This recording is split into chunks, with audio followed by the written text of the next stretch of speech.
was a comment that was made on Facebook the other day about being a submissive woman. They were saying that a submissive woman controls her man, and I agree with that.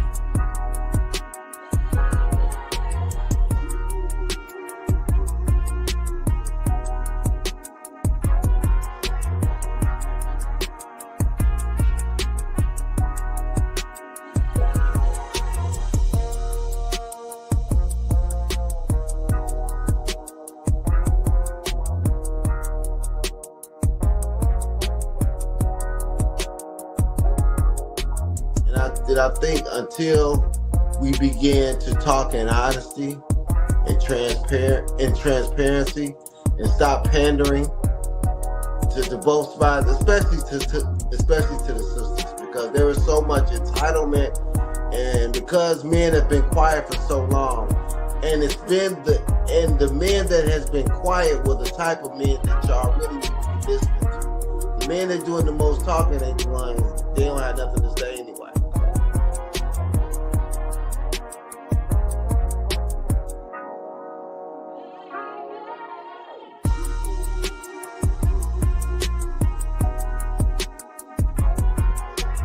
What's good? It's your boy Quay Price, man, holding it down for Kandid Konvos. Definitely check us out every Wednesday night, 8:30 Eastern Standard Time.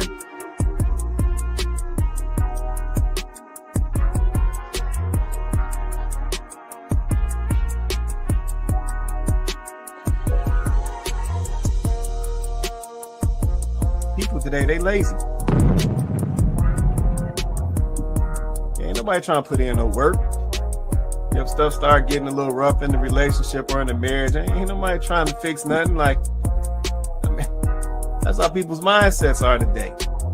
Yeah, but that's how I know that folks don't truly understand what marriage was about, because they tap out way too easy. Yeah, you see people fight harder for a job, like they can't go get another one of them in 2 weeks.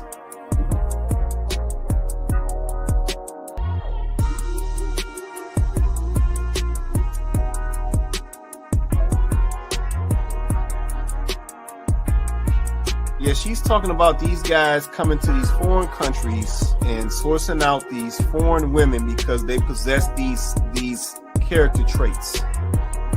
Yep, they're more cooperative when it comes to a man, or they're more cooperative when it comes to a marriage and a relationship.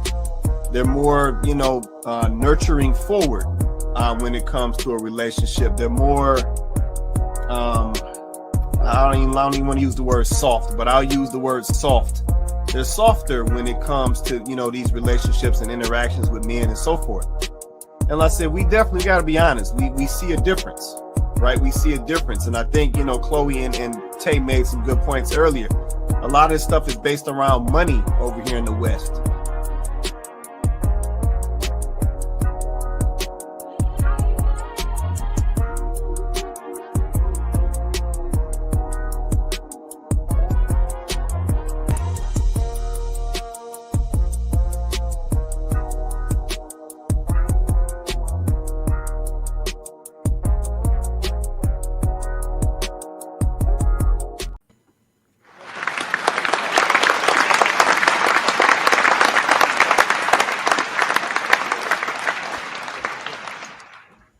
What's good? Welcome back to Kandid Konvos. I'm your host, Quay Price. We got Coco on deck. Say what's up to the people, Coco. Hey, everybody. Welcome back. Man, shout out to y'all for joining us tonight. If you haven't already, smash that like button. Likes are free. Smash that like button. Also, hit that share, man. We want to get this content out to as many of our people as possible. Because, let's say, we want to get all the perspectives, all the experiences. Let's say, those things make for a greater, more productive conversation. So definitely, let's say, hit that like button, hit that share. And if you haven't already, hit that subscribe for all my YouTube folks out there. And let's say, shout out to YouTube and Facebook in the building, holding us down consistently every Wednesday night. Shout out to y'all. We appreciate what you do.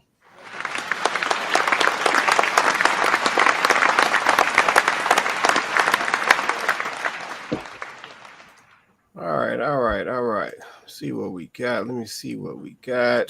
Let me do this real quick. So here's a link to join us on the panel. You can drop this in your Google Chrome, your Microsoft Edge. If you're coming through an Apple device, you got to use Safari. But man, drop this in your browser, man. Join us on the panel. Well, I said, don't be scared. Let's see. What people used to say, we don't bite. Join us on the panel, man. Let's have a conversation. In addition to the video feed, we also have this link in the chat feeds as well, so you can catch it at the Kandid Konvos page on YouTube or Facebook. The Kandid Konvos page on YouTube or Facebook, and let's say you can grab the link. But yeah, we'll leave this link up here a little bit as we get into the conversation. See you checking in tonight. See, we got Nicole in the building. She said, good evening. What's going on, Nicole? Appreciate you hopping on with us tonight, supporting the platform. So you let me know if you need that link if we get into this. Shout out to Kenyatta in the building. She said, happy Wednesday. What's going on, Kenyatta? Appreciate you hopping on tonight as well with us. I got Donovan say, hey, hello, and good evening, fam. What's going on, Donovan? Appreciate you as well, brother, holding us down every Wednesday night. All right. For anybody who needs the link, let us know if y'all need the link. I'm going to take us down for a minute as we get into this conversation. All right. So we're going to get right on to it, man. We ain't going all night. We're going to get right on to it. So topic for tonight, Black people cause their own problems. Okay, I'm going to run that back. Topic for tonight, Black people cause their own problems. Okay. Well, like I said, we're going to get right on to ain't Donovan out the gate. Yes, they do. Yeah. Oh, man. Bruh. He ain't waste no time. He got right to it. Yeah, no, I said in some instances they do, Donovan. In some instances they do. That they do. All right. Oh, JR in the building. Okay, Cole done hopped on. Uh-oh. Might look like they triggered. JR, Cole, what's going on? Y'all all right? I got to come off mute or something. What's going on? I see you, JR. I see you. Hello. Hello. How you doing? You all right? Hanging in there. Happy belated birthday. Thank you. Dang, y'all just going to blow her on up like that, huh? Thank you. No, happy belated. I was debating on if I was about to do it, but you know what? It's done. It's done. All right, let's see. Oh, everybody checking in. Oh, okay. Got a full panel. What's going on? B Bossa, JR Cole. So we got everybody on deck. What's going on, man? All right. So we about to get on into this. So let's say we talking Black people cause their own problems. So we got a mixture of videos. Yeah, we got a mixture of videos. Let's see. Kenyatta said, yep, using these catchphrases and crazy terminology. Yeah, no, it's a lot of that out here, Kenyatta. Yeah, some of the stuff we saying out here, man, is yeah, let me be quiet. All right, cool. Shout out to the real one. He said, hello, everyone. What's going on, the real one? Appreciate you hopping on with us tonight as well. All right, so we're gonna get on into this. I said we got a mix of stuff down here. I don't know, a couple of these videos is targeted though. Well, we're about to find out. I'm saying it. Y'all can say I'm a hypocrite. Y'all can say you can't talk Let me catch her at the beginning. like this, but I'm saying it. Y'all can say I'm a hypocrite. Y'all can say you can't talk, blase, blase, blase. In this country, the way it is set up, okay, Black men need to be with Black women. If you are dating exclusively white women, you need to go to therapy, okay? And unpack that self-hatred that you got, okay? And all the rhetoric I hear about Black women are this, Black women are that, I don't want to hear it. It's bullshit. There are plenty of Black women. Do you know how often Black women seek out a man that's not Black? Do you? Do you know how often Black women seek out men that are not Black? Even in this day and age when they very much should be. They should just be like, you know what? And go get something else. If we lived in a perfect world where racism and Jim Crow laws and racism didn't exist, I wouldn't give a fuck. Because then love could be love. But at this, where we are right now, I heard this. Deontay Kyle, said it, but I heard it before I heard him say it. You have a low racial self-esteem. It should be an honor to be with a black woman. It should be a privilege to be with a black woman. It should be standard. It should be traditional to be with a black woman. For black men. And I know y'all gonna be like, oh, but Amber, I was lost in the sauce. I did not know no better. And I always take it. I always go, you know what? You're right. I did it wrong. I did not do what I am preaching to do right now. I did not do that. I know better now. When you know better, you do better. And there's not a man right now that's better suited for me than a man that is black. Just like me. Y'all are not gonna.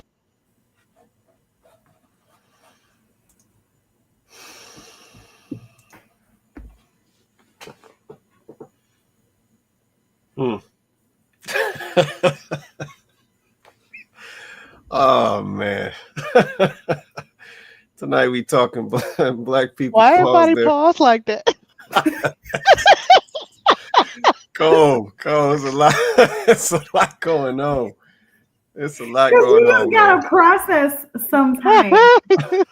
Sometimes you just gotta process the stuff that is said on the internet. You gotta let it run through your filters, and you know what, man? you gotta let it man. We get some interesting videos over here, man. As y'all know, let's say y'all literally can send me videos and we gonna use them. Like anybody who's ever sent me something, I've used it. So we don't run from no topics on this video. But to your question, Cole, I had to take a minute. I had to just take a minute and absorb what she just said. Let me check with the comments, then I'm coming back to the panel. So let's say tonight, once again, we talking black people cause their own problems. So let me get these comments. See, Donovan says, sounds like a cry for self, because if she, was in a ship of some sort or relationship of some sort, she wouldn't be complaining. Okay. No, I feel that right there. I feel that. It's a valid response. Let's see. Kenyatta also said, let's see, that's not necessarily true. Some black women don't like all black men. That's true as well. Or young men. Let's see, gotta like who likes you. This is a quote from my youngest son. Okay. Yeah, I understand that right there. That makes sense. Make sure my stuff doing what it's supposed to do. Okay. All right, cool. So I'm gonna come on back to the panel. Man, Coco Cole, beatboxer, Joe JR. What y'all think about what the young lady just said? I got my thoughts, but let me see what y'all come with. If y'all got anything. JR shaking his head already. You want first stab at it, JR? I saw you come on cam, man. You want first stab or you want to wait? Nah, I'm all good for now. Okay. Go ahead, Coco. I saw you come on first. Go ahead. So I don't disagree with the overall sentiment, right? I do still personally believe that black men and black women are better suited for each other. I believe that. I agree with her too. I think especially in this country, maybe in other parts of the world, there's less of a stigma. I'm not sure because I live here. And even though we say we're so liberal here and we're so progressive, the truth of the matter is there's still a lot of discrimination. And I feel as though in this particular country, the way we look at racism and classism and the way children are treated based off of these ideals, that I tend to agree with the fact that the point that she made, about us being better suited for each other. I also think that our shared experience in this country also aids to that point of us being better suited.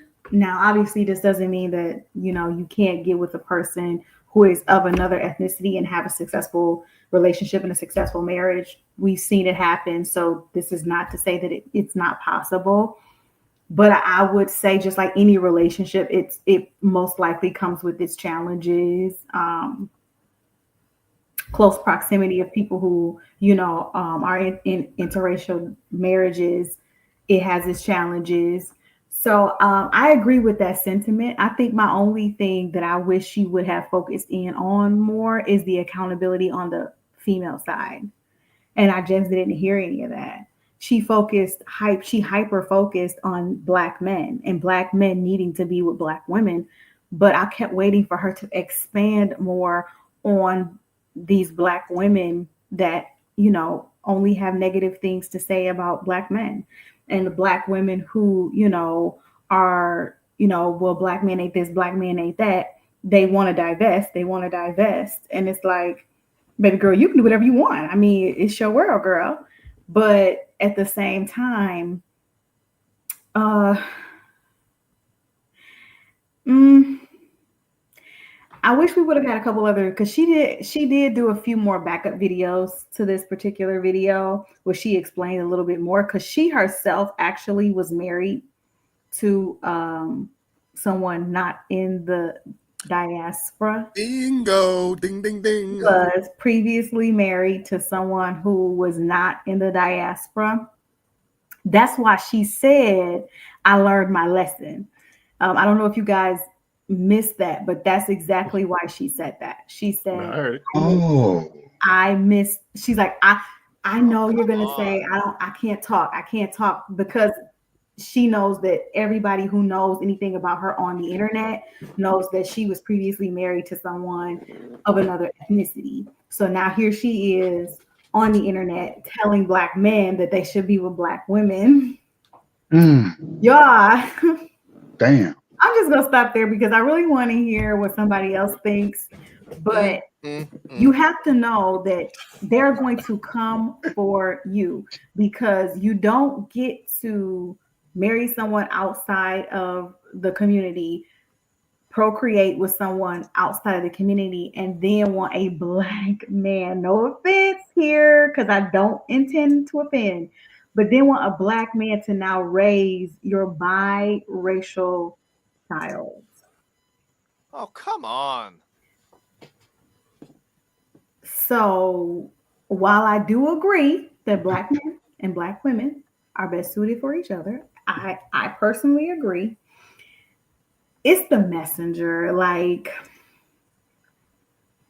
sometimes you can't get past it. So I'll am. Okay. All right. Go ahead, Joe. It's on you, man. Bro, I'm glad you gave that context. I didn't know. I was just going to go off with what I saw. You obviously saw a lot more of her content, and that makes a big difference. That's like a preacher saying, don't lust, but yet this preacher is sleeping around with half the women in the congregation. But they're the one preaching. So you're not in a position to talk about anything like that until you've detoxed from that for at least 2 or 3 decades. And then you can talk about, yeah, my past. Yeah, I don't think you guys should do it. But if you're saying, yeah, I don't want you guys to do what I'm doing right now, dude, I mean, it's not that the message itself isn't wrong. Yeah, you shouldn't sleep around with half the city. But if you're still doing it and you're giving me advice not to do it, it's going to be hard for me to take you seriously, even if your message is spot on. And secondly, low racial self-esteem, because men typically just, when women, for example, when they come after me, I don't care personally what color their skin is or their ethnicity or any commonalities I might have had with women that look like me growing up. It's about how compatible they are with me, that individual person. Yes, there are some shared experiences I've had with Black women that only they would understand. But to try to use that as sort of like a tether, like, oh, because we shared this, therefore you should be with us. That's an entitlement. mentality. And that's not going to convince me to want you more because we had a shared common experience, whatever that may be, racism or maybe the culture or whatever, music that we listened to in the past, it doesn't matter. When I went to Brazil, I have never heard the music there before, and I'm addicted to it. It's a totally new thing to me. So it's not that I needed to have this commonality with the Brazilian women in order to consider dating them or vice versa. It's just like, oh, this is different. This is new.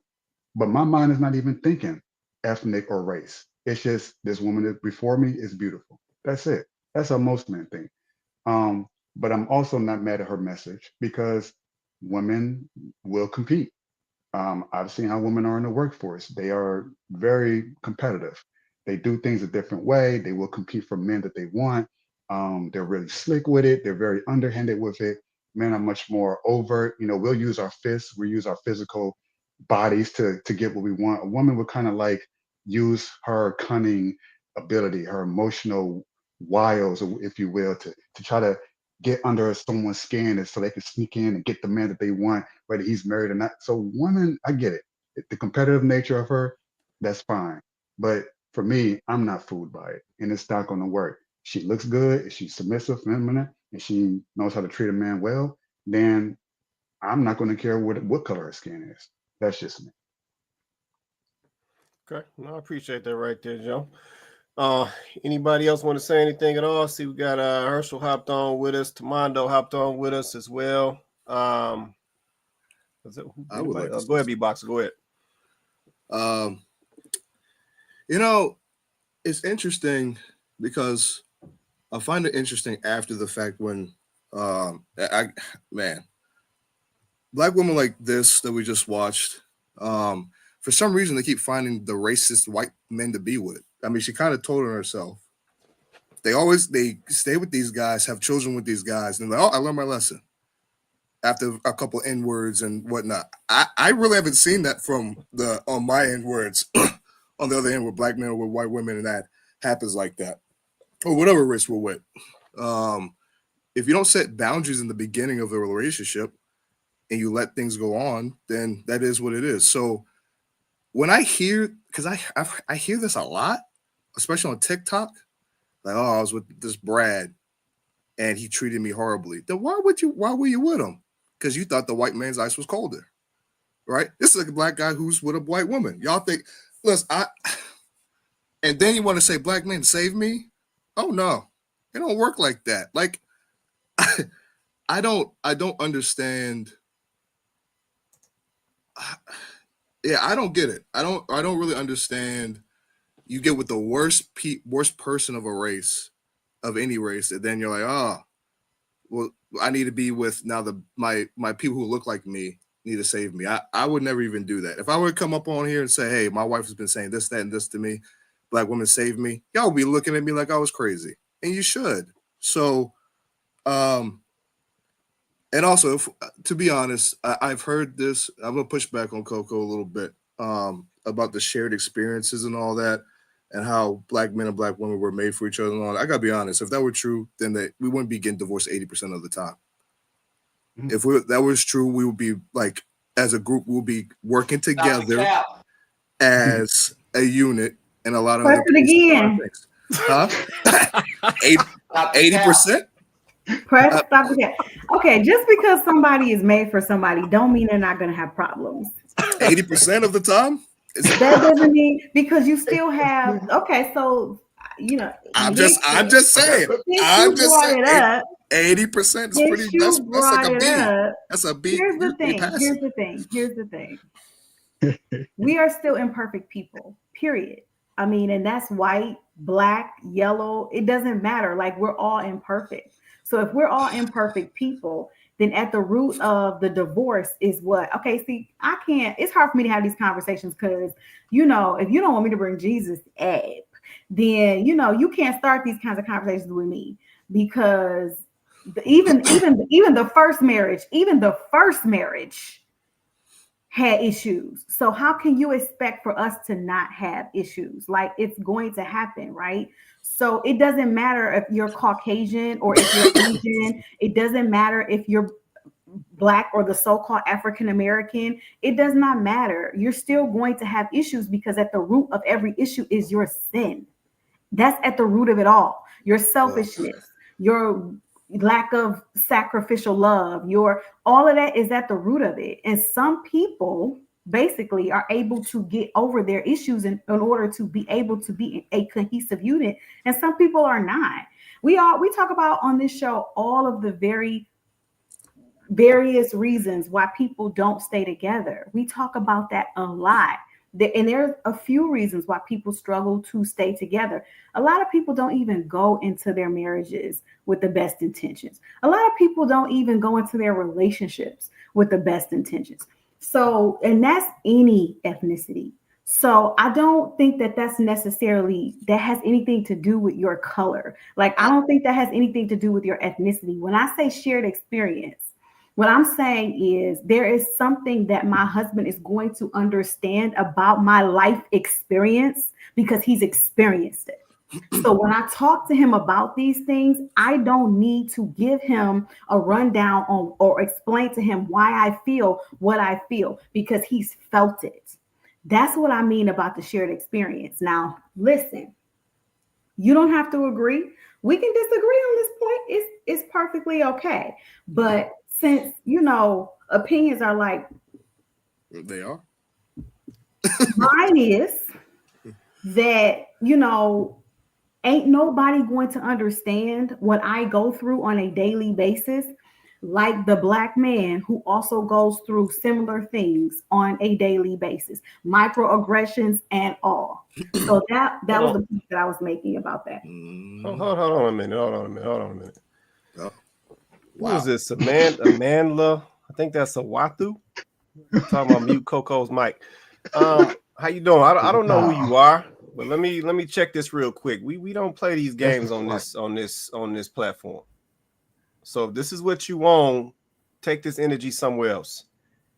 Yeah, Coco can make her points and have this conversation just like anybody else on this panel. We don't tolerate this nonsense on here. So when I see this nonsense, I'm calling it out. So whatever I don't even know how to pronounce your name. Maybe I got it wrong. Take that energy somewhere else. If you can't sit down and have an adult professional conversation amongst men and women, then it's not the platform for you. But we're not mute nobody's mics. So let's just keep that straight right there. All right, go ahead. Away from other comments that he that was my point. That was the only point that I was going to make. That was it. But no, I hear where you're coming from. But when I say shared experience, that's what I mean. Question of the day. Can I clarify a little bit? One second, beatboxer. One second. My bad, question of the day, right? Yeah. So when are Black women gonna understand Black men's experience? When? Yeah, that's kind of what I was saying. That's what I was kind of. I missed it. I'm sorry. I missed JR's point. Hold on, y'all. I'm gonna come right back, JR. Joe, if you want to handle that, because I don't tolerate that nonsense, man. I see you got mods. So if you want to handle that. Yeah. Do what you want to do with that. Go ahead, JR. I'll let you get your thought out. Go ahead. I'm sorry, I didn't hear it, JR. Yeah, no, I'm saying I just gone off your point that you made and that. When are Black women going to understand Black men's experience? So you said, when are Black women going to understand Black men's experience? Is that your question, JR? That's a good question. Yes, yeah. Am I cutting out? That's a good question. In regards to what specifically? Can I just interject really quick? Because that's kind of where I was going. Because when I hear that, we have a shared experience, I don't really believe that to be true. I don't really, we say that, but we don't live it now, especially now. So that's why I'm I push back on that, because if we really did, and if racism and all this was really, really that bad, we would be together like that. I would think. I mean, back in the day, that's what it was. But we don't have a shared experience like that. Black men and Black women as a group, we're kind of going like this.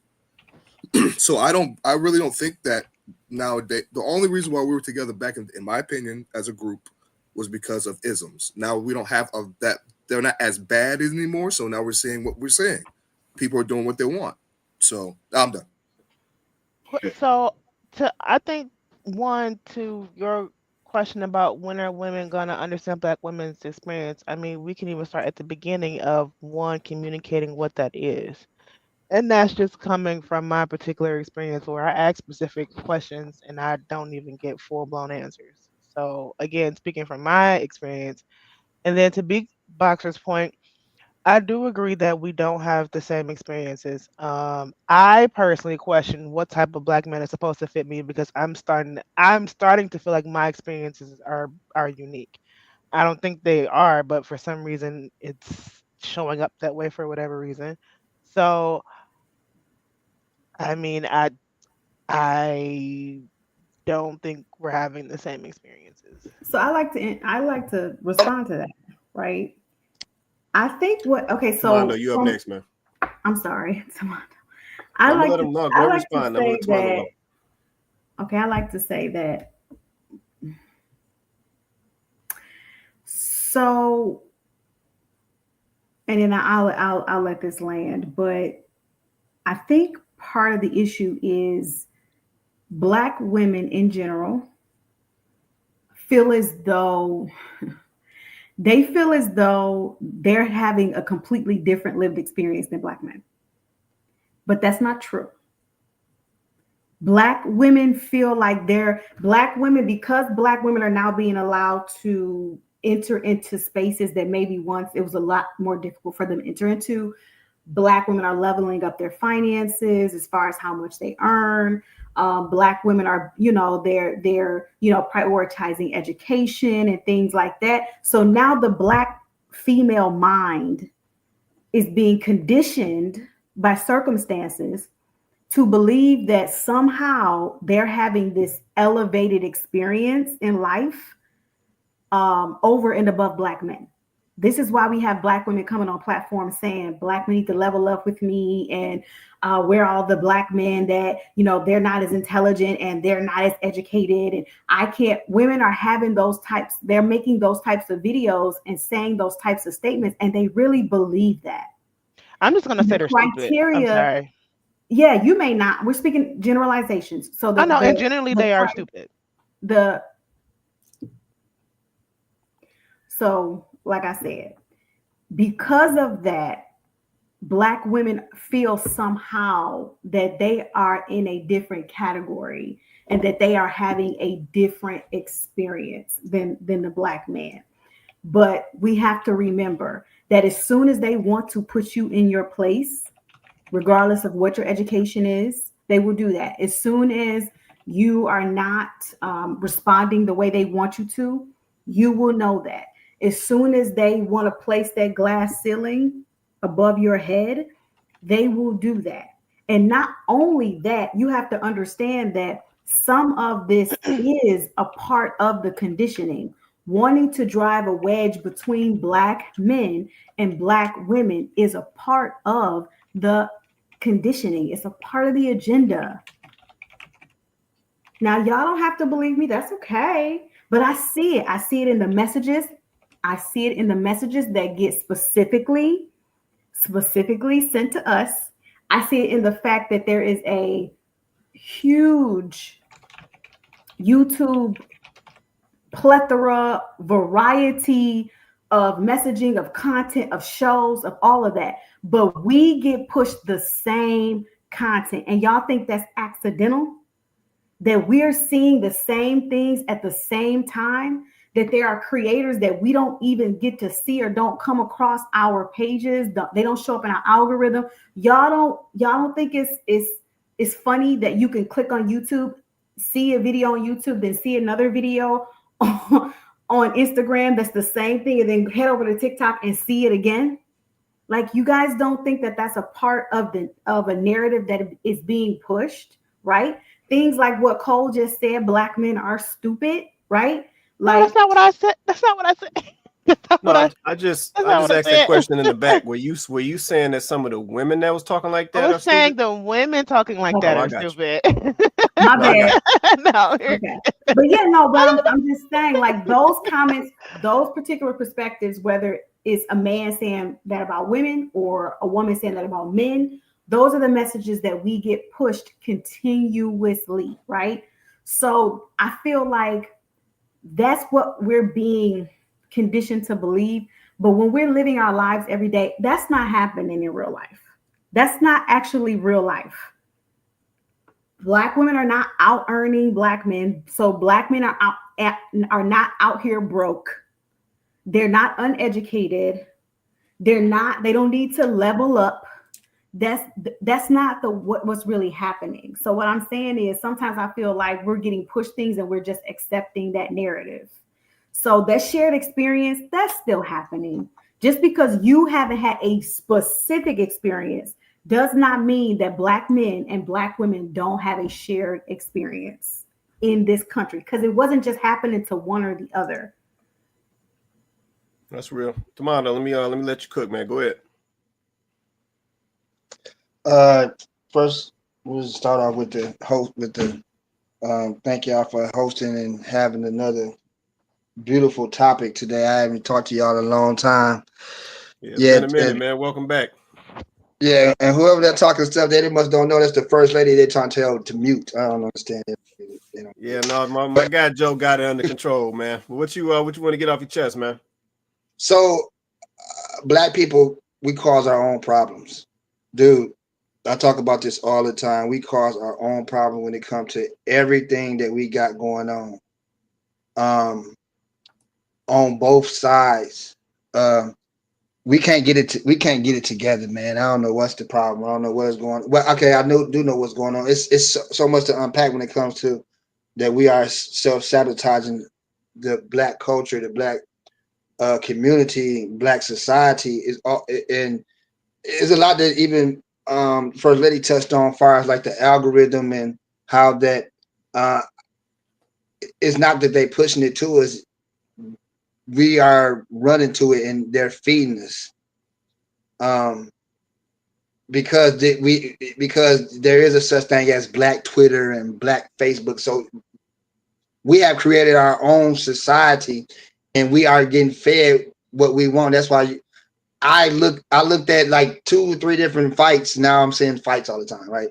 And then I see people on there that's seeing the same fights I'm seeing, and I'm like, the algorithm is feeding our addictions and our habits and the stuff that we watch, right? So when it comes to relationships, I feel that us as a whole, we have lost empathy for the black experience with one another, because we do, far as the racism, we have a shared experience, but then we all also have our own we have our own experience from the black woman's stand and the black man stand, because we bring our own problems to ourselves, right? We got the black women that is a stereotype as being combative, argumentative, loud. So we bring it on ourselves. Then we got the black experience that the women does not see in the black men, that we are thugs. We dress a certain way. We ain't not gonna get no respect unless we have a suit and tie on, and we still don't get no respect. So this is a lot of stuff that we have brought on ourselves, and we wonder why we can't get along, because we fighting with ourselves.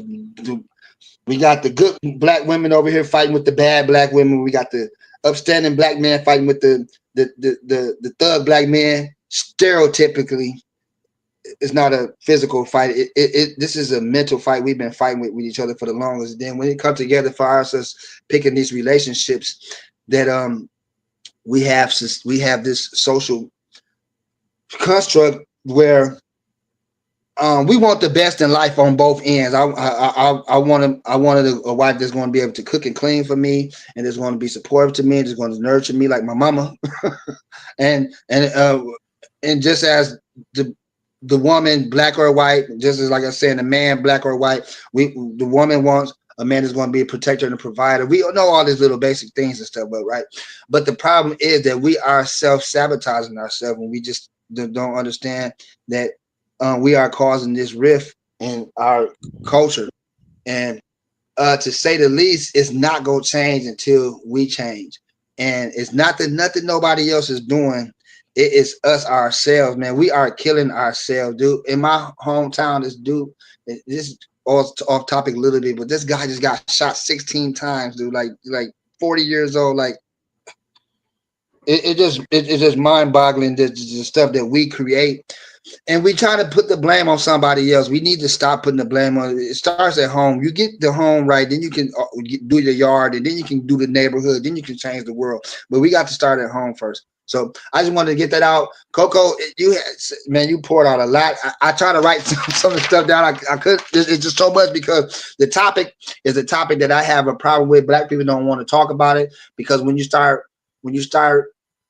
pointing fingers, quote unquote, when you start pointing fingers, then you got your other four fingers pointing back at you, and this is the issue. Because I can always talk about the black woman, she wants the gold and she wants the lavish lifestyle and all that stuff, but this is what we all want to be live comfortable, right? And then the black man, he wants somebody that's going to do what he say and be supportive and cook and clean.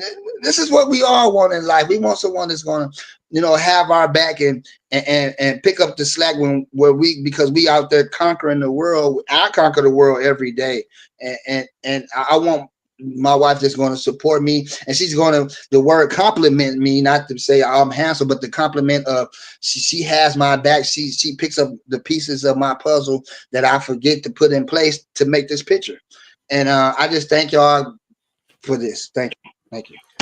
No, I appreciate it, man. I'm glad you caught back on with us, man. So it's been a minute. But yeah, we gotta. I mean, I've heard a couple things. Valid points made by Coco. Valid points made by Tamando. This is my question because I did hear something that was concerning. So the little interaction that was going on earlier, where Cole was talking, Beatboxer was talking. I know we're talking tonight that black people cause their own problems. And in that little back and forth, I heard a problem. And I'm trying to understand when did we get so separate? Because let me understand this. When did we get, as black folks, when did we become so separate? Like, when did we lose our sense of connection, our sense of community? Like, when did we lose that? Because let me go all the way back to the beginning. I know everybody, what do y'all say on the internet? Bible thumpers or whatever little words y'all use. But I know everybody don't believe in the Bible and don't believe in God and Jesus. Like, I get it. But let me just give you some foundation, right? So there's definitely a creation story that exists.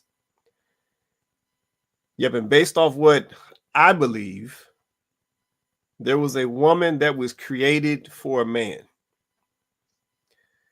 Also, based on what I believe, they both had brown skin. Also, what I believe is they both were black folks. Let's just keep it a buck, because if you do your research, you'll know what it is. So we literally have two folks that was a package deal. Yep, literally one came from the other. And this is from my perspective and what I believe. So this is the beginning of it all. Yep, and we see those things today, just in certain relationships and certain functions, how black folks complement each other. Yep, some of the older relationships we've seen, some of the folks we've been raised around and how they interact with each other. Yep, how some of the black women understand what the brothers are thinking, how some of the brothers can see something that the black woman has got going on and be like, nah, sis, don't do that. I got you. That's not the right move. Like, we see the compliments today. This is why we're making these references back to this shared experience. Yet most of us grew up around this. Most of us saw this. If it be parents, aunties, grandparents, great grandparents, if you was blessed to have them. But we've seen this. Yeah, we've seen situations where young ladies was, young black women was getting ran up on the street and some brothers came out of nowhere handling that business. Like, some of us have seen that. Yeah, we've also seen situations where brothers was getting, getting caught up in some nonsense and some ladies, some black women straight stepped up like, nah, you ain't doing that. And it went down right then and there. Like, we've seen that. So we know that there's a connection there. Yeah, but today I listen to us talk, and it's like we move like we not even connected. Yeah, we move like we didn't come from the same origins. We move like we wasn't both raised in black households. Like we act like we both wasn't struggling trying to get our first little gig after we got out of college. Like somebody somebody was gonna lay a job on your folks still out here struggling right now. I can find you people right now. Better yet, I can find you a black woman right now that will validate that she went to college, she spent all her student loan debt, and she's still struggling trying to find her a good job paying some good money. And at the same time, I can go find you a black man and tell you that same exact story. But then we want to act like we don't live shared experiences. But y'all know that y'all probably know somebody yourselves personally in them same situations that I'm describing.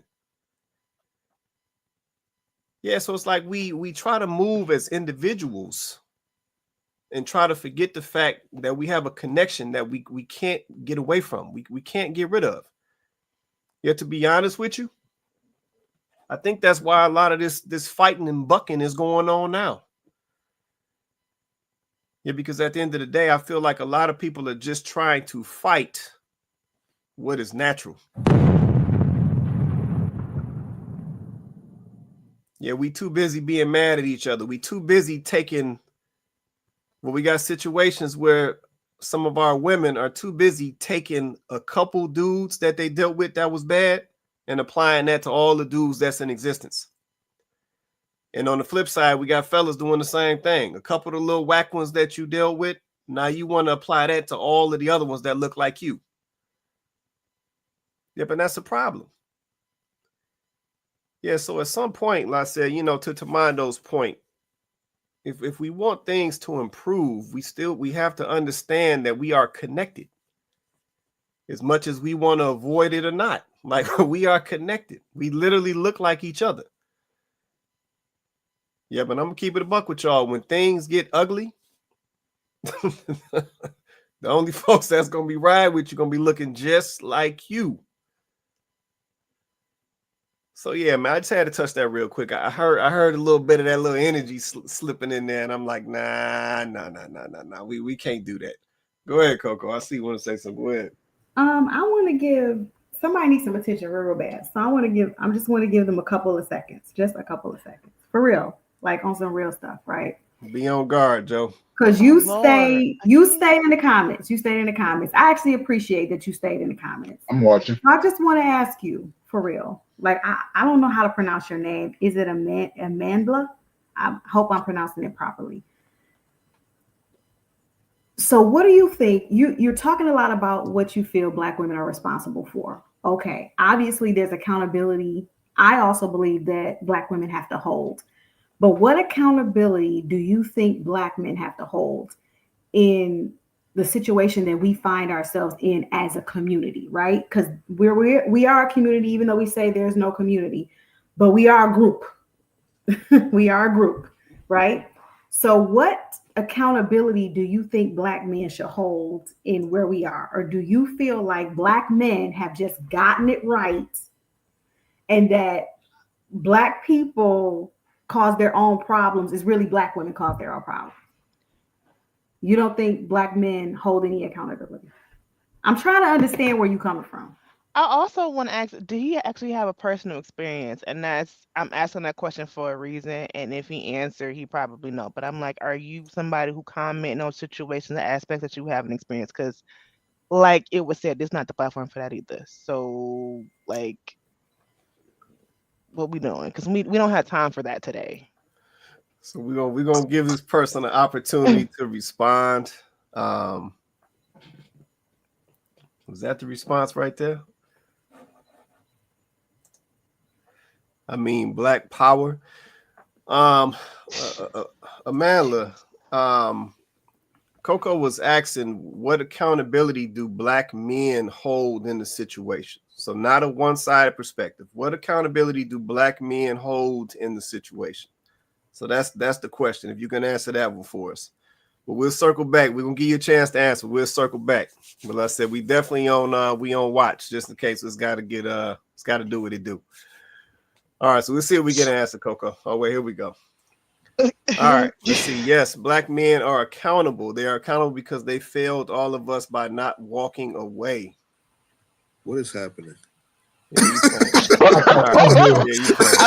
Okay, I'm trying to hold it together. Watch it, but I start acting up real bad. I tried to give you a chance. Real bad. Yeah, let's give you a chance to please. Exit stage left. Exit stage left. Please. I mean, for real though. Please. We said, listen, we said that we were an open platform for everybody to bring their opinions. So I'm trying to give Amanda an opportunity to explain their perspective, but I'm struggling with this. So, okay, I hear you, friend. Black woman, black man, black woman. Yeah, we're gonna leave that alone. We're gonna leave that alone. I think to the actual topic at hand, I feel like maybe the responsibility and task and work may be too great at this point, and people probably don't want to do the work. That's where I'm getting so to. So cool. So yes. Okay. So this is the thing. So then if that's the case, I say, because I tend to agree with what you're saying. So if that's the case, why don't folks just say that? Just say I'm too lazy. Just say I'm too lazy to get out here. I said it. We're gonna be honest. I said it was at this point for some real reason. We're gonna be honest. I don't know why. I mean, we didn't hit the wall every which way, every corner. Yeah. The only wall left is the truthful one. You still want to hit the other one next to it. I mean, Cole, I said it's over. I'm one of the people who said it's kind of over. I've said it all over and over again. It's kind of over. It's kind of done. I don't understand. We're not having honest conversations. You want to hide when we want to have a conversation. You want to deflect. You want. Who's? Wait. I missed it. Who's deflecting? Were you saying who deflects?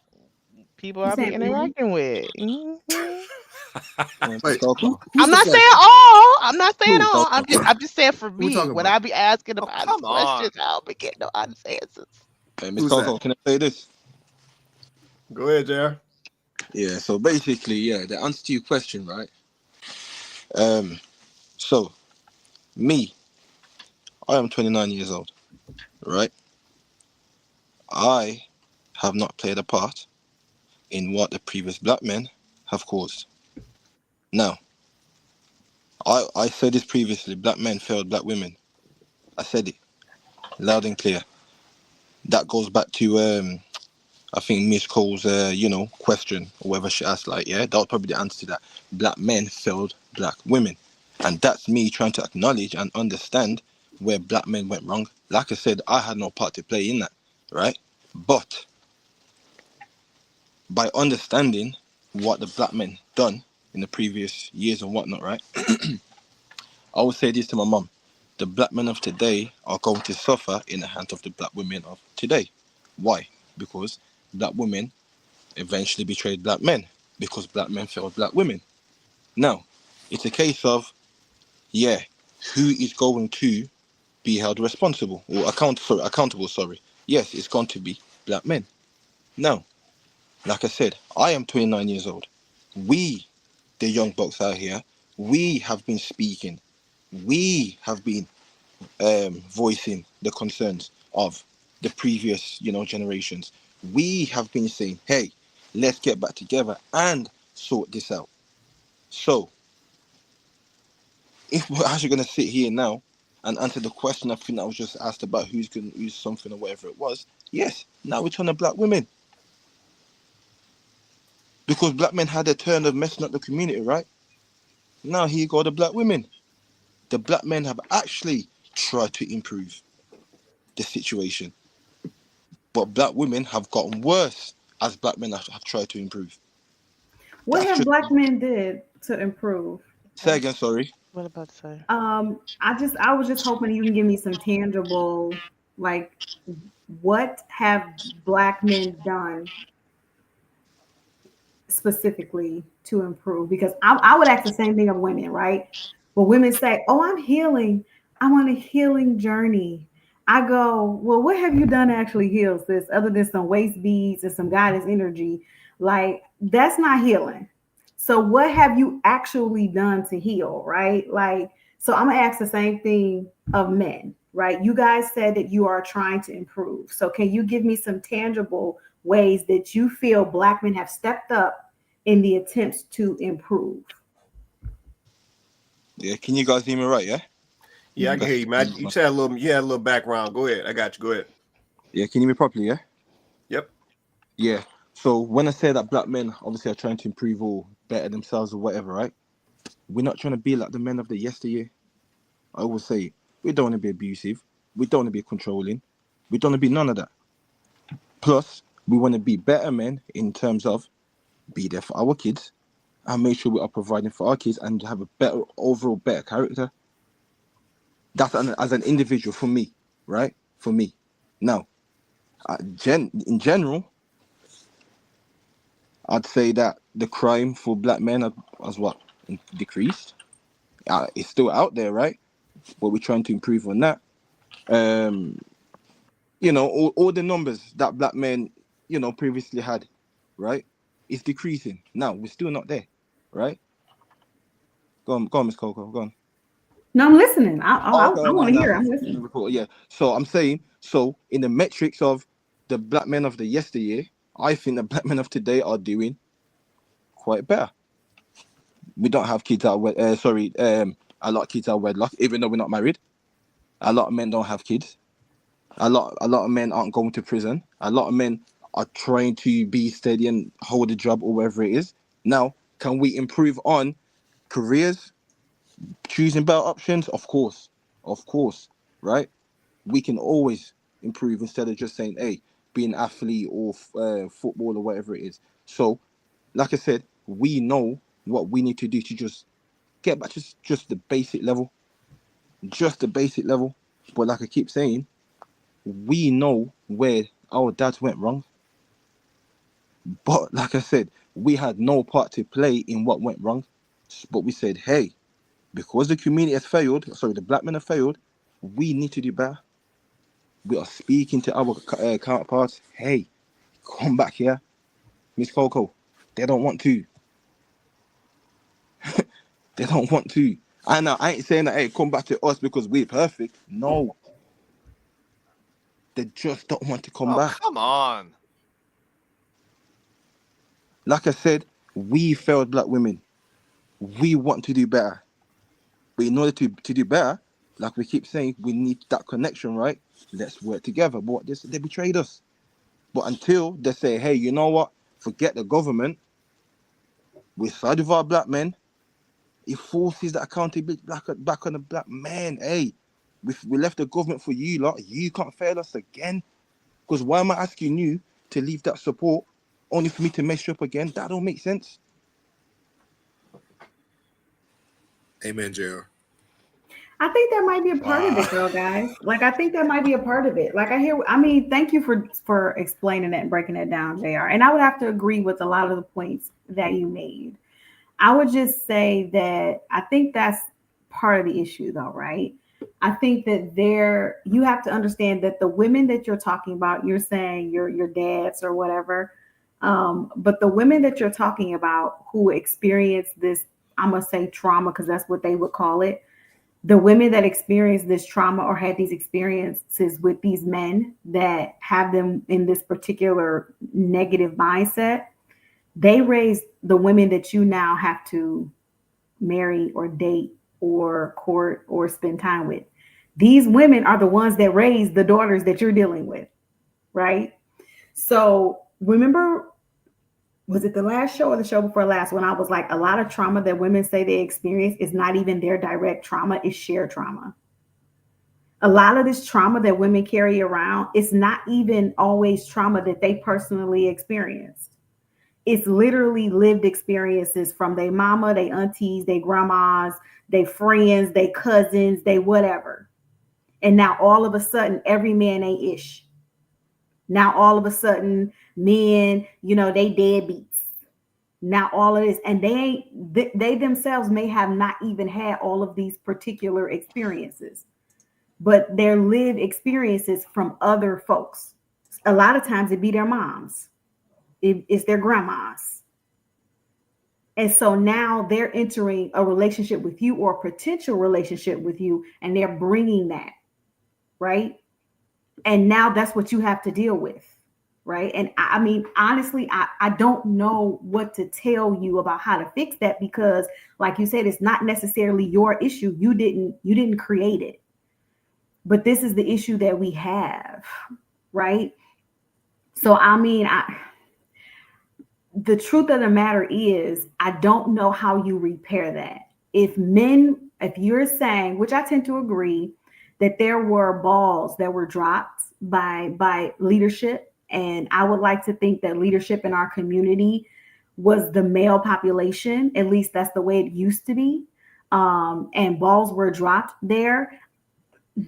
I don't know how you now corral women of this generation who also will say they weren't a part of the original problem. They weren't. How do you corral them now and get them to come back inside? How do you corral them now and convince them to have these conversations? How do you corral them now and say, hey, it actually is you? Like I'm saying, how do you corral them? Because we're at a point now where you can't say that to them because they're not going to receive it from you. I can't say it to them because they don't want to hear it from me either. So how exactly do you have this conversation where you get the women to quote unquote come back inside? How do you do that? You said it. You said it earlier. You know, and it's going on right now. You know, in America, DEI. You know, you're not gonna feel as if they're better than black men no more. All of that stuff. You know, the world's feeling back down as it should, right? Man, And I guess. DEI. Man, what? Yeah, no, yeah, Hey, no, listen. no, They no, can't. no, They, no, no, no, no, no, no, no. hey, Stop the cap. because as they say, hey, black men come and save us, right? Man, you know that. Shout out to JR. Yeah, JR over here, he trying to spark it up, man. DEI ain't about to do that, man. Listen, Coco brings up a good. I'm gonna get this comment, and then I'm gonna circle back to what Coco was just saying. Shout out to my guy J.U. Griffin. He said, plus Coco, a lot of things that we are now calling trauma is simply just life. This current generation have to learn to deal with life, no matter how it comes. Okay, so this is pure facts right here. That's pure facts right there. Shout out to J.U. Griffin for that comment right there. Y'all don't want to talk about that. Y'all don't want to talk about that, okay? Because I'm going to go there, because why not? The generation that came after me, I'm a millennial. The generation that came after me, unpopular opinion, trigger warning, disclaimer, y'all a little soft. Y'all a little soft. It's giving pillow. It is. I mean, some people in our current generation y'all soft. a little soft. That's okay. Who raised them? Who raised them? Yeah. Let auntie go ahead and go on. Oh my God! Don't put me in the auntie category. That's okay. That's cool. I'll be auntie. Y'all a little soft. Y'all are in general. And I can literally say that. Like, it's y'all, this whole trauma thing, he's right. Like, some of the things that we experienced growing up, some of the things we lived through, some of the things we wouldn't even be we wouldn't even be saying these types of things. Like, some of the stuff that is called trauma now, some of the stuff, that's why I said they would call it trauma. Like, they would say, like, girls are walking around saying, because I had this particular experience, it's trauma. It's trauma. Everything is trauma. That's why I said women are calling it trauma, and they didn't even live through it. They didn't even personally have the experience, but they will say they were traumatized. So you can feel how you want to feel, but to me, that's soft. Like, how are you saying you're traumatized by something you didn't even experience? So you can feel however you want to feel about that, but yeah, it is soft.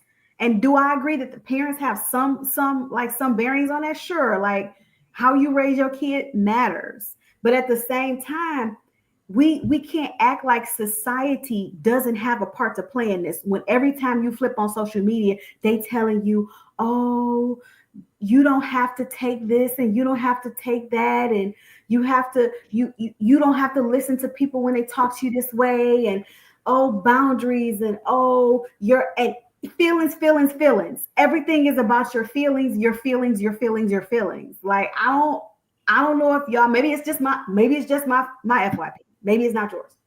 But everything is about feelings.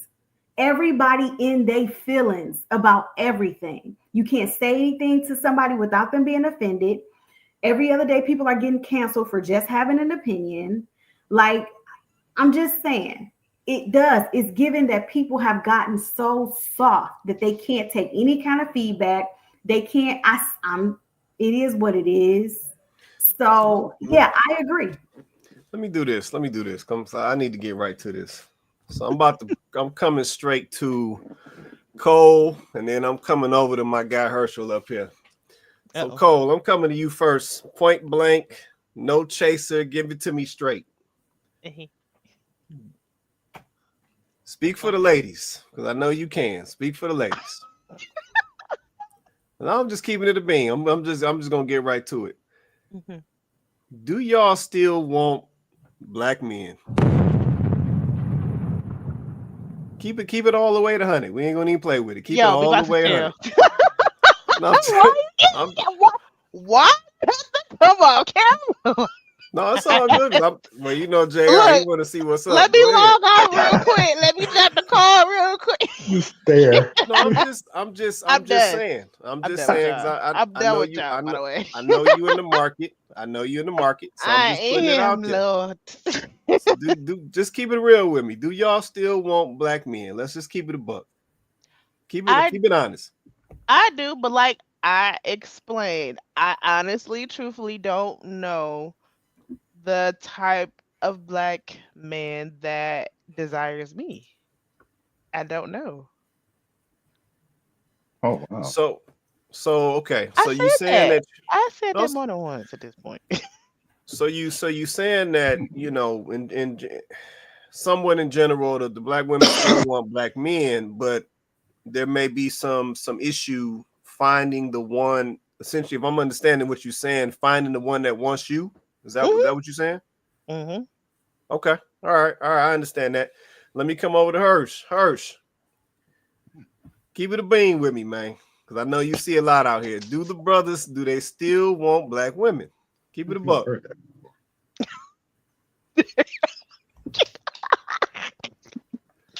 Tell me something, man. Tell me something. First off, I'm gonna speak for myself. Yeah, I do. You know what I'm saying? Because at the end of the day, I feel like the black woman is most relatable to me. You know what I'm saying? As far as things in common, cultural things, and just DNA. That's my opinion. That's for me.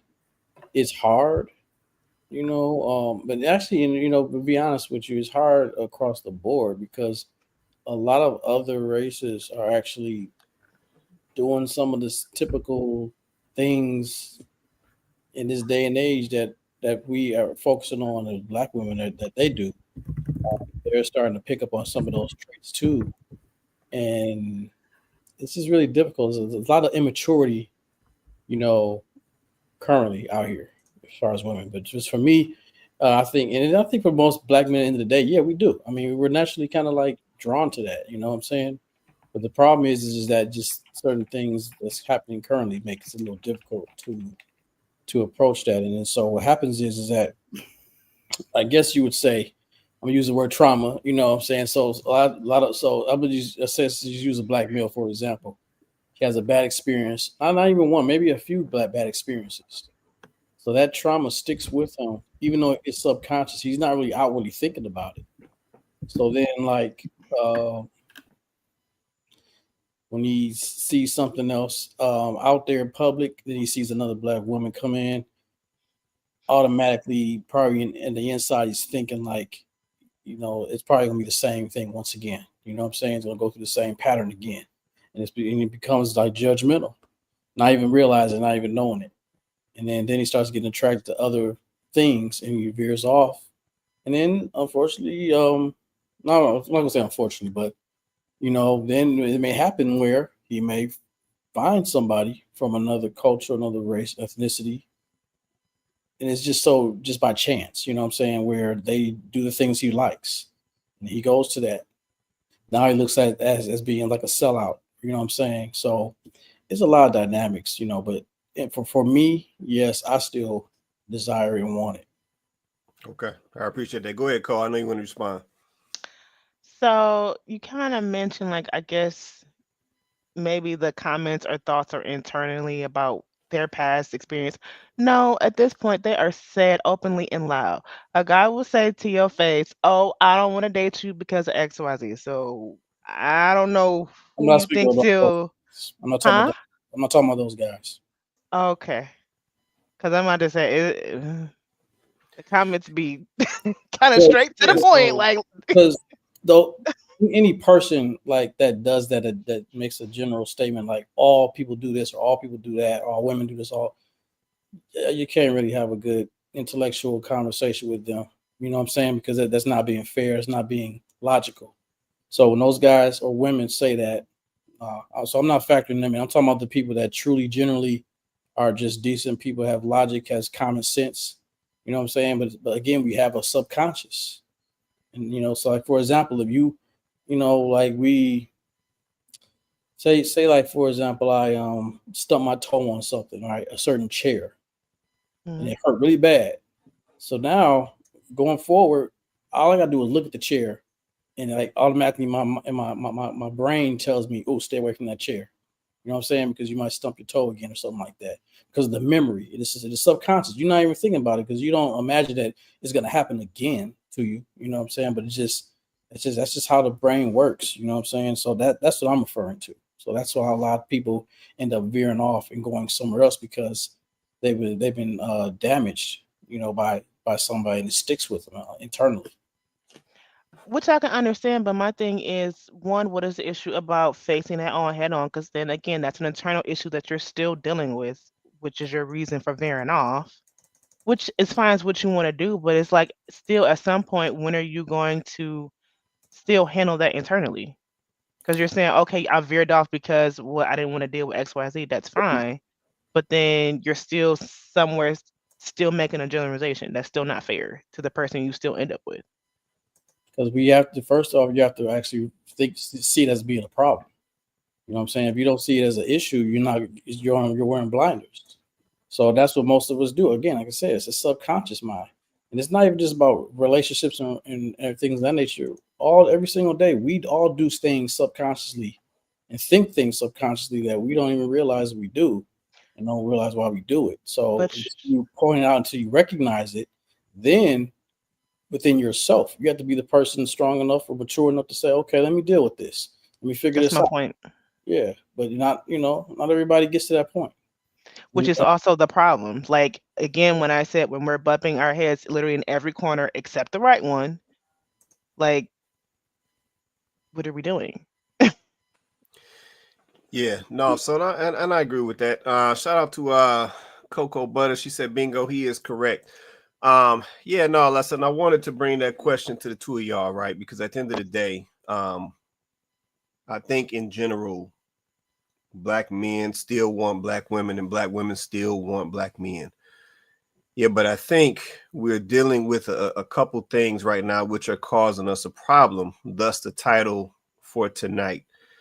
I think there is let me just give my 2 cents. I think that there is a control issue going on there. Yep, I think some of our women want to control some of our men, and I think some of our men want to control some of our women. I also think that there's a superiority complex mixed up in there as well. If some of our women think they're better than their men, and we got some instances where some of our men think that they're better than their women. But I think one of our main issues that is causing us this problem that keeps us apart is a lot of us today, if we are willing to admit it, which most people are not, are very insecure.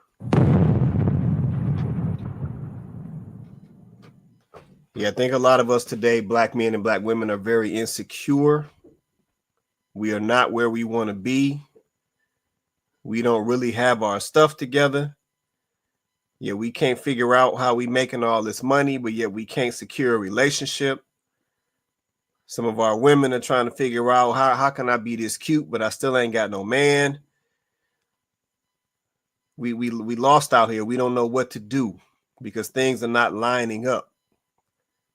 Yeah, but what we don't realize in all of that is the fact that if we were to really sit down and look at our mindsets and how we look at each other, a lot of those problems would go away.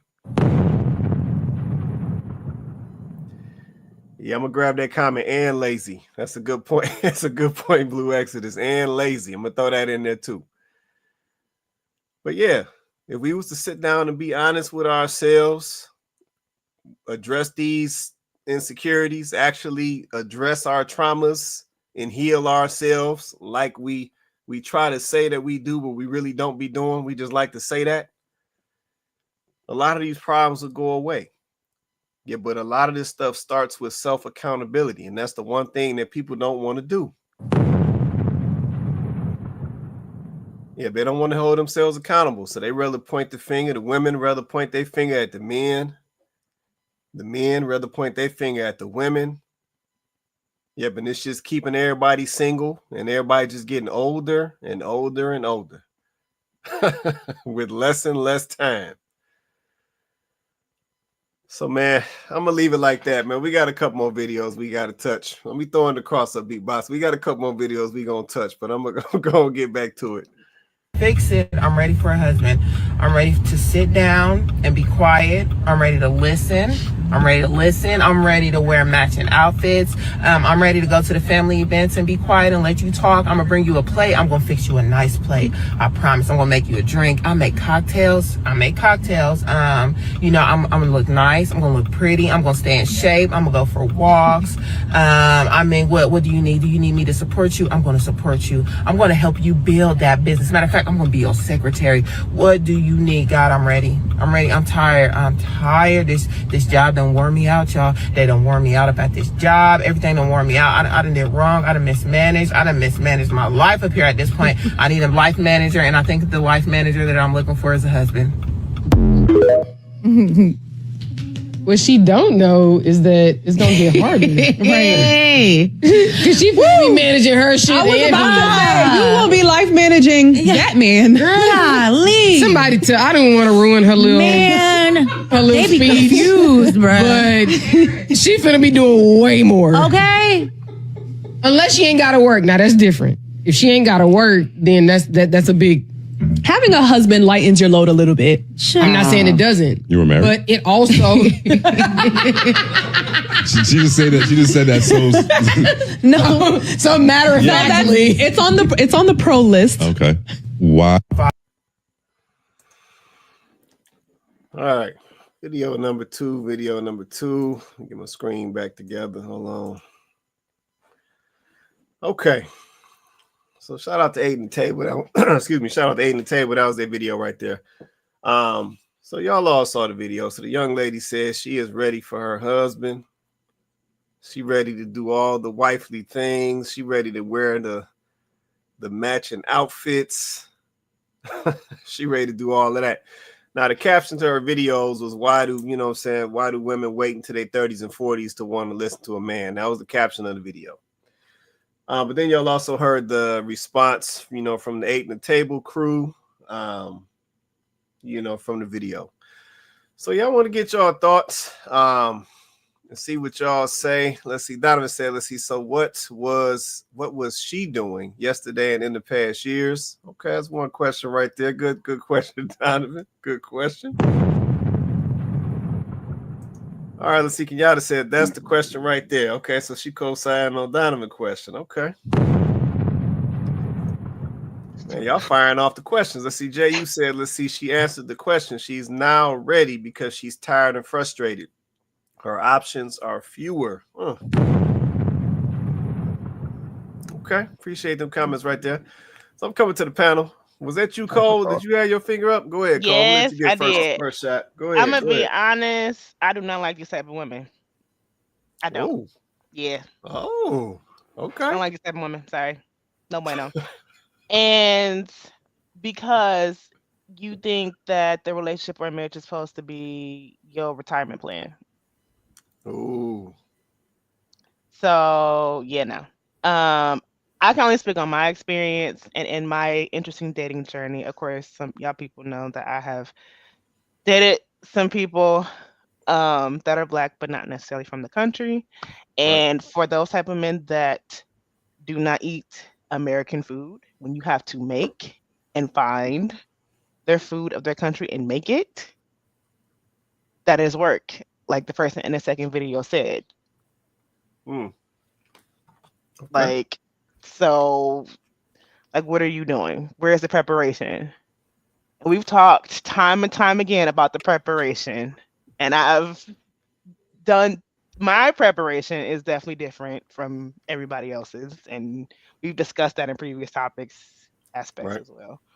But like in understanding a little bit of that preparation and the work, damn, I don't like you're not working.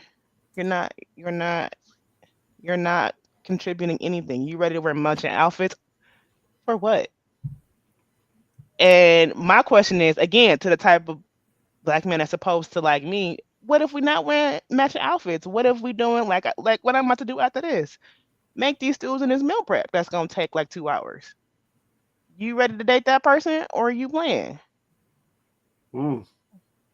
Okay. Okay, Cole. Say what you got to say. I'm just saying. I'm just saying, like when we get to the real discussion and you know how the time and the the preparation, like you trying to wear matching outfits, girl, what? That's my biggest problem. Like, I don't like people who look, I don't like when women use wife, and this is not a word, I'm making it up, but when they use wifehood as like an aesthetic.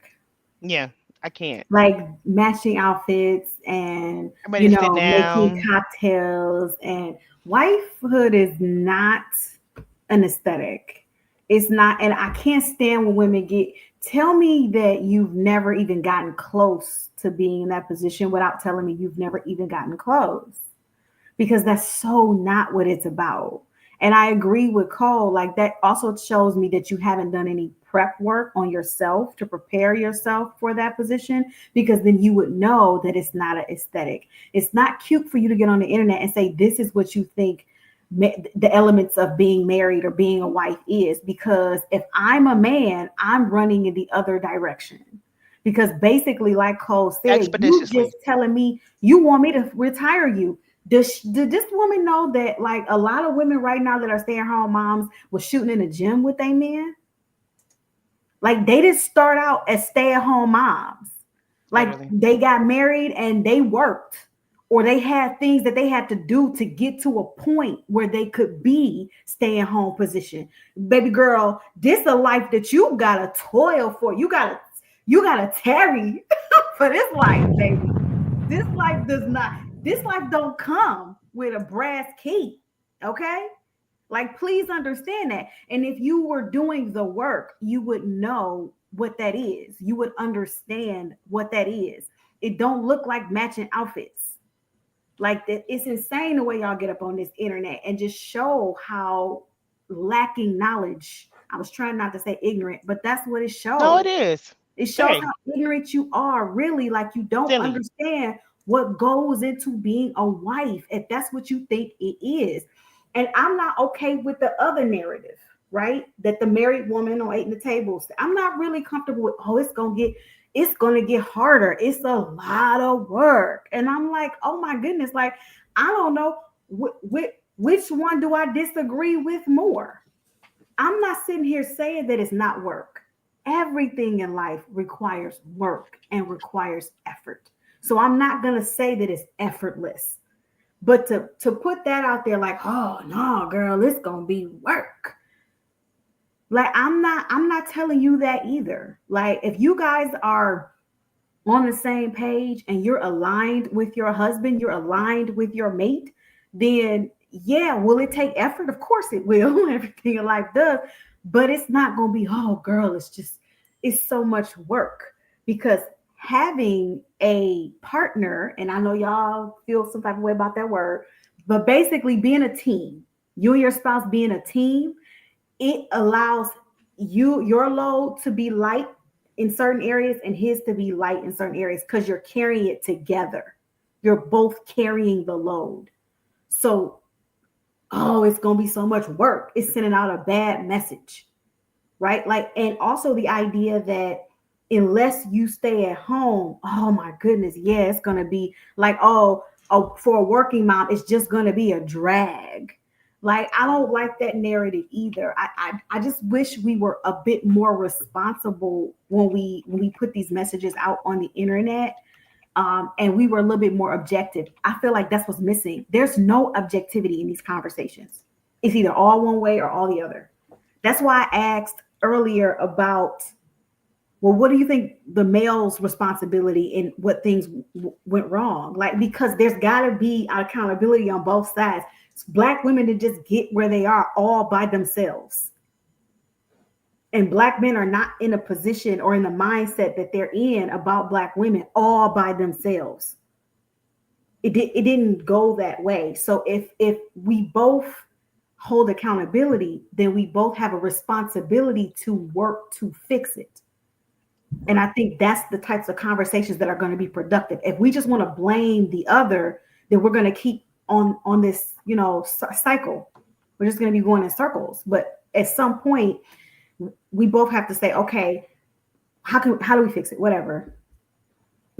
let's just fix it. Right. Because at the end of the day, I actually do believe we are our own worst enemies. There are communities that, listen, they stuff stink too, guys. They have issues too, guys. It's just that they're not doing what we're doing right now. They're not the way that we're doing it. I'm not saying they don't talk about their problem. I'm not saying that they don't do any of that, but they certainly aren't doing it the way we're doing it, and not at the rate that we're doing it. To the point where now it's almost like we're fighting each other. Right. No, that's real. Tamando, go ahead, man. It's on you.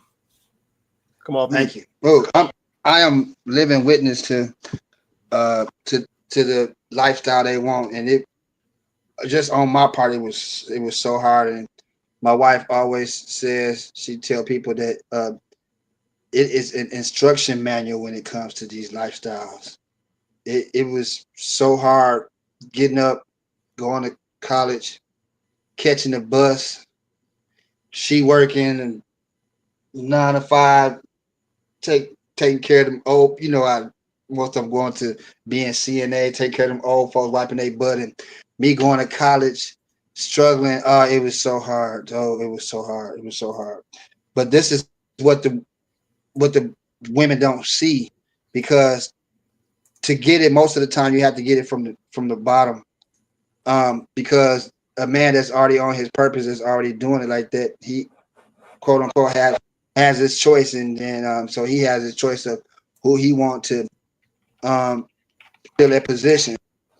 And that's some of the issue that we have, because of, like you were saying about the social media plays a part in seeing the lifestyle that she was talking about, she tired of, right? But when I was saying, like, my wife compliments me, she does the stuff that I don't have no time for. Like, my wife a stay-at-home mom, and thank God we made it through. All the kids is out now. We at that age. She's 50, I'm 47, and it's just me and her. She don't work, and I work. I pay all the bills, but it took us to get that building stage. And like I say, if I was a single man in my 40s, I wouldn't want to deal with no woman like that. Just think I'm gonna pay all her bills. No, you gonna pay your own bills, and I'm gonna pay my own bills in my own house, because you wasn't there when I was catching the bus every day, didn't have no car.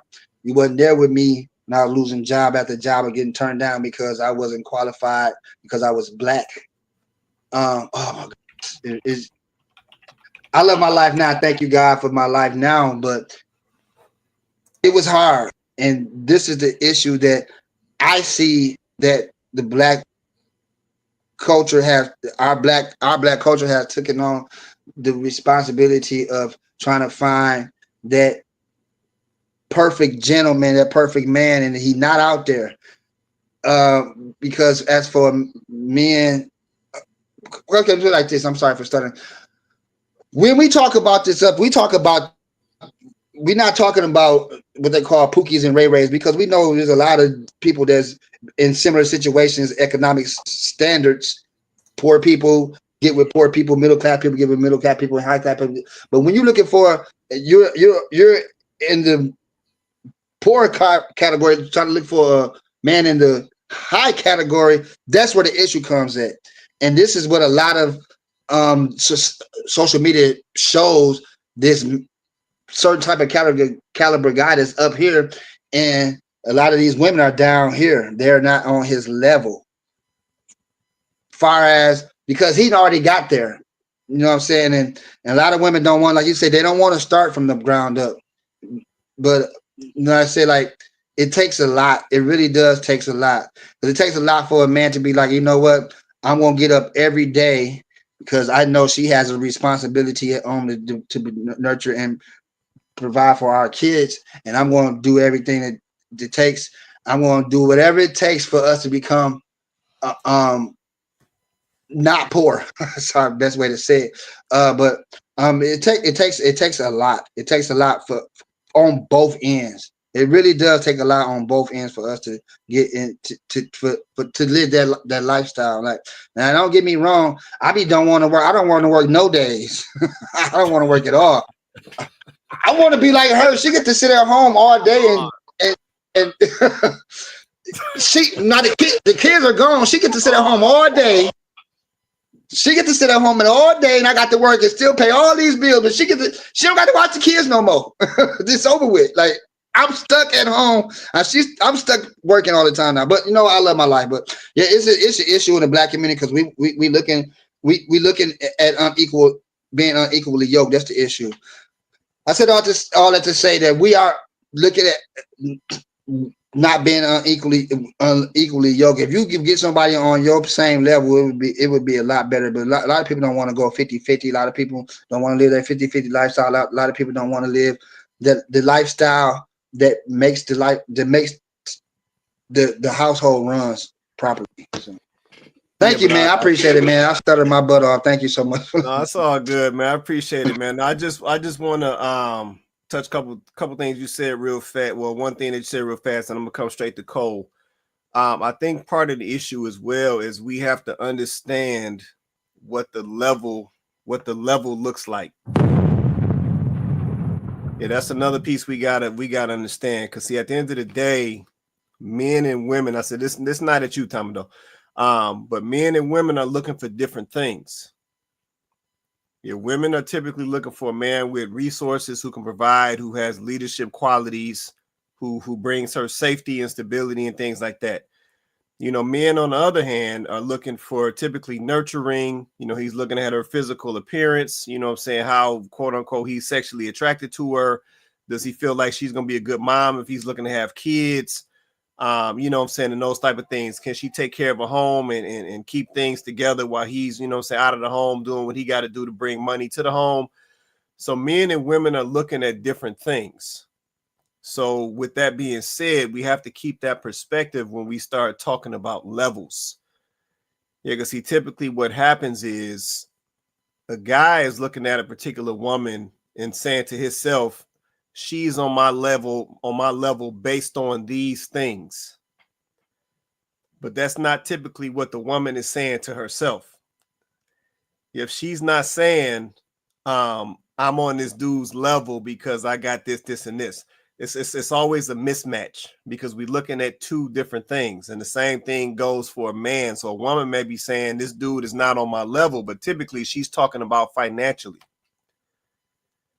She's not talking about any of the other stuff. It's typically resource based. Yeah, so we have to understand that men and women are looking for different things as they go into relationships, and that's what sets the levels. This is why they say a man who could be generating a whole bunch of money and have plenty of resources, he can get with a woman that work at Walmart. Better yet, he can get with a woman that ain't got a job. But if she got the right attitude, she physically attractive to him, she's nurturing, she's nice, she's giving, she got his back, he be like, yeah, that's the one. And she ain't even got a job. Yeah, so we got to understand the differences of what men and women are looking for, and that's what sets the level. See, what we're dealing with today is people want to set their levels off of what they want to set it off. Yep, and that don't apply to the opposite sex. Yep, that's the breakdown. We got ladies today saying, hey, I'm making 6 figures, I got 2 degrees, that make me high level. And the dude is saying, I don't care about that. Yep, and then on the flip side, you know what I'm saying, the dude might, you know what I'm saying, be attractive, and he got that package down there, and he like, yeah, I'm that guy. And she like, nah, but you don't make me feel safe. You don't know how to lead and this and that. So she like, you ain't on my level. So that's the breakdown. We got to understand the difference, what is behind the levels. Yep, and that would clear up a lot of the confusion that's going on out here and put a lot more people together. Let me come to Cole. I wanted to let you rock, Cole. Go ahead. So relation to the topic and levels and things like that, I was in the comments talking about a man's choice. And so my question is I guess to the guys, do you think there is an issue with how you're choosing? You say to me? She said to the guys. Oh, the guys, not you. She talking about to the guys. Not you. So she talking about to the single fellas. So I think we're the single fellas, man. Go ahead and represent yourselves. Is there a problem with you say how or who y'all picking? Who y'all picking, Cole? Mm-hmm. Is there a like problem I with guess who the y'all picking? standard or the benchmark that y'all using to pick y'all person? I'll speak. Go ahead, Herschel. Then I'm gonna come to Joe right after you. Go ahead, Herschel. Okay, yeah. So I'm human, so yeah, I'm gonna say there are moments sometimes where I may be impulsive or looking for the wrong things, you know, and that attracts me. But for the most part, I would say no. I would say that a lot of it is just when you meet a person, you start to talk to them, having a conversation with them, then you start to see a little more things, and then it starts to kind of like reality hit you like, oh man, this ain't it. And I'll give you guys just a real quick example. So I met somebody, and we were chatting and everything, and then it was like we never like met in person. So she offered to do such. She was like, "Let's do a Zoom date." First I ever heard of that. So maybe I'm just getting old or something. Like what? So I'm like, okay. So we did a Zoom date or whatever. She seemed like she got degrees. She got responsible, a good job. She said she likes getting sent flowers. She seemed like a good person, all around person, mature, intelligent, and everything. Get on that Zoom. First of all, I can't even hardly get on the Zoom. So I tried to give her the link, and she can't even get that together. So then when we get on this, she calls me, and I'm trying to walk her through to get on the thing, and she's putting it on me. She's like, something's wrong. You don't know what you're doing. I'm like, hold on now. This is my life. I mean, I do Zoom therapy sessions every single day. No, it's not my system. It's not my problem. I ain't the one that has the issue. I didn't like it, disrespect or anything, but I said, it's not me. Walked her through it, and then just going through the time, she was a very dishonest person. So, and that just was like, oh my gosh, like what's going on? I can't win. Like she had good qualities and everything, but then she was just very dishonest, couldn't own up to some things. So it is not like, and again, from the surface, it seemed like there was nothing wrong with her. You know what I'm saying? But then again, it's just those other little qualities. I'm not being, people might think I'm being picky or whatever, but no, you gotta nip that stuff in the bud quickly, early. You know what I'm saying? If you have a sense of somebody being dishonest, that's a no-go. You know what I'm saying? And just came and own up to their own thing and then trying to put it on like that little simple thing like that. Just be honest and say, oh, I don't know what I'm doing. Or can you help me walk me through this? But she's saying, being sarcastic, and this is the first time we're actually interacting. You're saying like, I'm the one that's the problem. Don't know what I'm doing. Come on now. That's my piece. I would say that. Yeah, she get the cut, man. She get the cut. Joe, you want to say something, man? I know you went back on mute. You want to say something on that real quick? Are the fellas picking the wrong women? Is that what it is? Are we picking? I think a lot of us, the way we think, it's not so much picking as it is what is being offered to that man. So it's the type of woman that approaches him. We're more like, Oh, we come don't on. we don't typically think like how a woman, oh, I chose him, I chose him. It's if a woman is showing interest in a man, and even if that's not his type, because he may be in a drought or whatever, he's not his head like this is true. He's gonna pick amongst his options. His options may not be the best. Whereas a woman typically will have the choice to who she's going to be attracted to, for which a man can then pick from. So it's not like he's going out and say, I choose you, I choose you, I choose you. It's does she make herself available? That woman may be a virtuous woman, or she may be a stripper, or somewhere in between. If he sees, okay, well, I can try to make this work, even though I know, she's not my type, but hey, I mean, I haven't been with someone X amount of time. A lot of guys are in a drought, they're thirsty, they want to drink some water, and sometimes it'll be a little tainted. So they'll take it. They'll take something that they know they shouldn't take, a pill they know they shouldn't swallow, and say, you know what, down the hatch, and hope for the best. And then they get burned and say, these women, damn these women.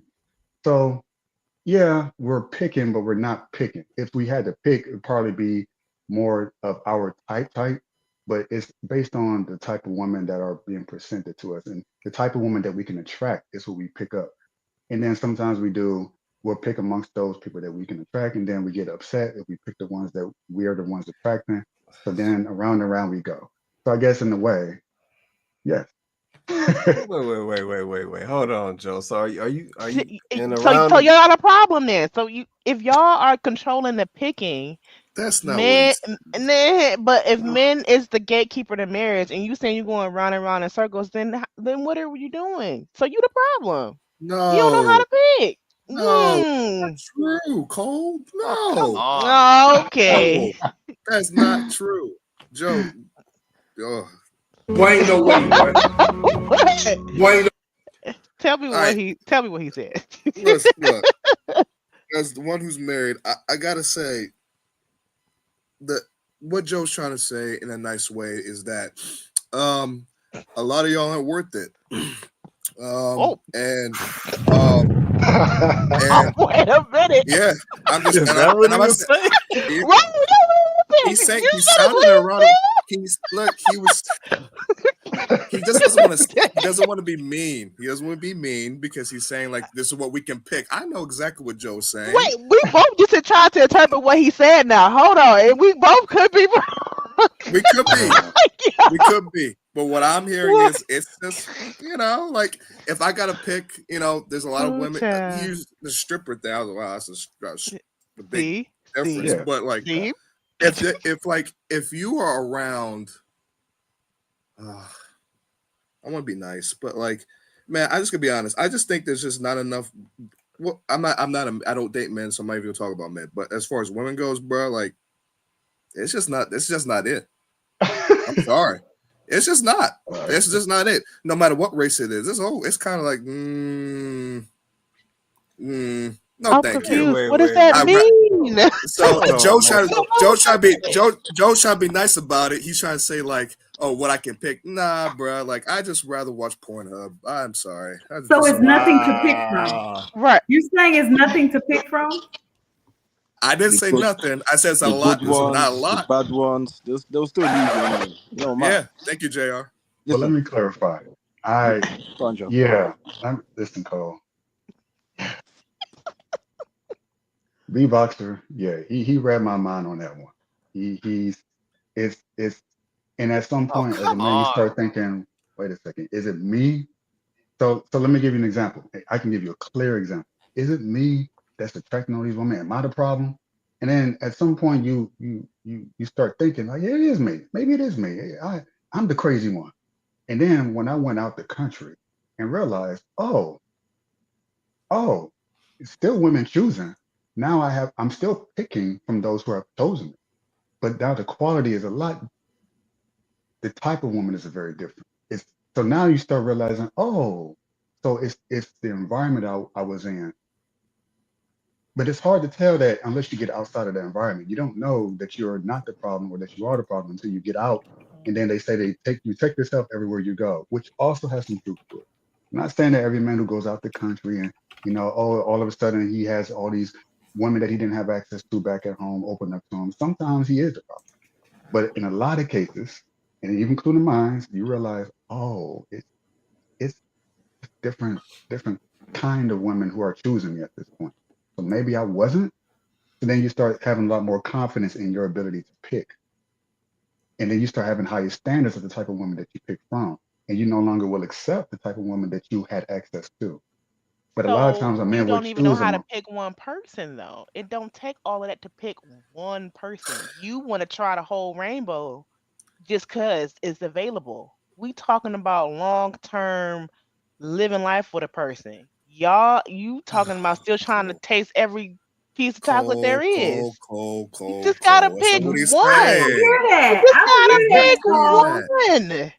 I Cole, don't do hear you that. think What I One. hear is Not 2, 3, or 4. I One. don't hear that though, sis. What I hear is the men saying, trying to say it nicely. What I hear them saying is that it's not what they saying is y'all not hitting like that out here. Y'all not Yeah. hitting like that. Y'all not. But Y'all not that's why hitting I like asked that. for the They standard or the want to be with y'all. benchmark. They still want to be with y'all. They Okay. want to be with black women in general. But y'all not really hitting like that. Y'all not sure. Y'all not showing well. You're not representing well. You're not offering good products. So they just Yeah. moving around. Okay, so hold on. Let me make sure I understand the translation. So are the fellas saying that the Translation. women today are not causing them to tingle? Amen. Wow. In their That's what. immediate Wow. But environment. that's why I'm Yes. asking for the benchmark then, because I'm telling you at this point I'm like completely transparent. I ain't got time for this. I ain't got time. Corey, how long we been talking about this topic? No, it's been going on for a minute. I'm just like I said, I don't get it. I'm trying I to help don't us get it. turn the corner. But let's say we have a breakdown in the connection between the black men and the black women. So let's say just going based on what the fellas was just saying a minute ago, the black women out here, not all, but a decent amount of them is not doing it for the brothers. But then on the flip side, the women are saying the same thing. They're saying a decent amount of the brothers is not doing it for them, and it's for whatever the reasons are. Yeah, and I'm trying to figure out how we turn this corner. Like I said, I appreciate the honesty. Let's say, because these are the things I think that these are the things that are behind some of the stuff that we seeing. If I know it gets communicated out on social media as one thing.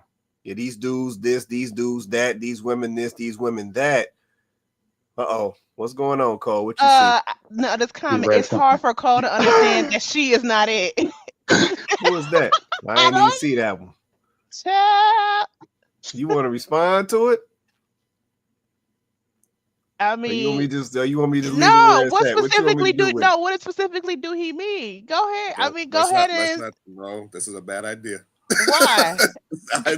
No. Do you really want to? If he's mean, I'm just saying. There's men out they mean. You don't know you don't know if you it or not, so don't even worry about it. Yeah.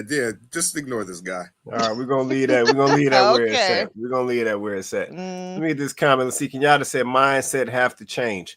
Yeah, no, it's definitely a mindset issue. But like I said, I appreciate everybody being transparent. Let's say we got to understand what we are dealing with. Because like I said, these particular things that are there, these are causing the issues. Yeah, but they get masked as other things. You know, we try to translate it into this person ain't making enough, but it's like, no, this person just, you know what I'm saying, you just ain't feeling them. So if you ain't feeling them, it don't matter what they making. You know what I'm saying? But if you was feeling them, then you'll be okay with, you know what I'm saying, they only making 80,000. You'll be okay with it because you like them. So let's say these things, these core issues that's going on, these are the things that's behind these bigger issues that we project to social media. So now I appreciate y'all putting it out there. So the fellas saying that the ladies ain't got them tingling right now. So that's part of the issue too. Quay, I had to laugh at that $80,000 comment. You said, well, a woman would settle for a man who's making only $80,000, you know, if he's not making a super high six figure.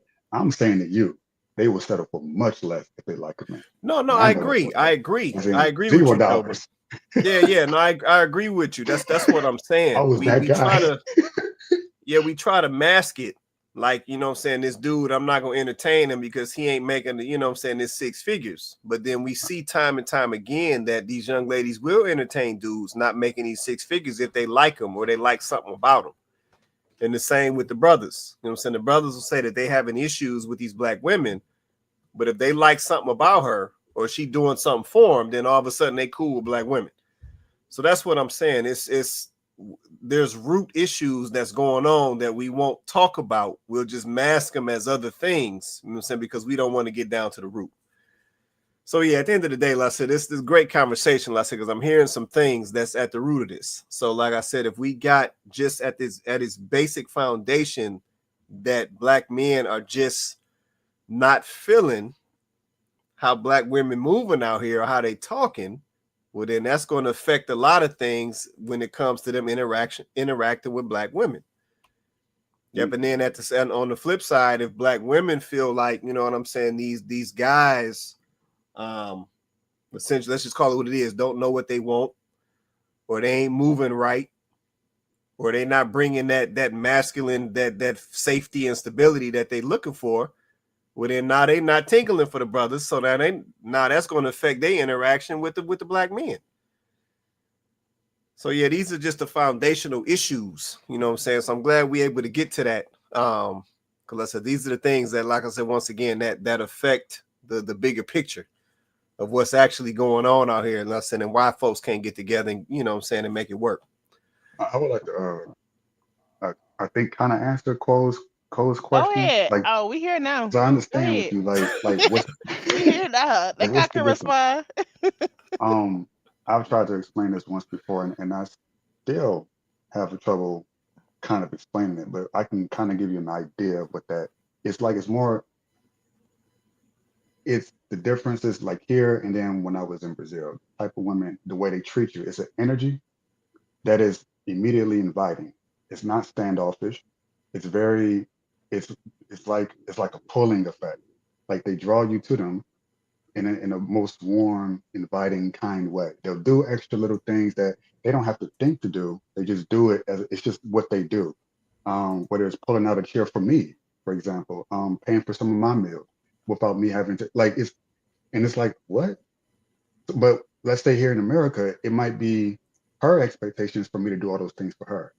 Now it's not that I don't want to do those things for her. It's that she never thought to want to do those things for me. But when I go elsewhere, it's the mindset is, you know, I'm doing this for you because I care for you, and I'm doing it for her as much as I care for her.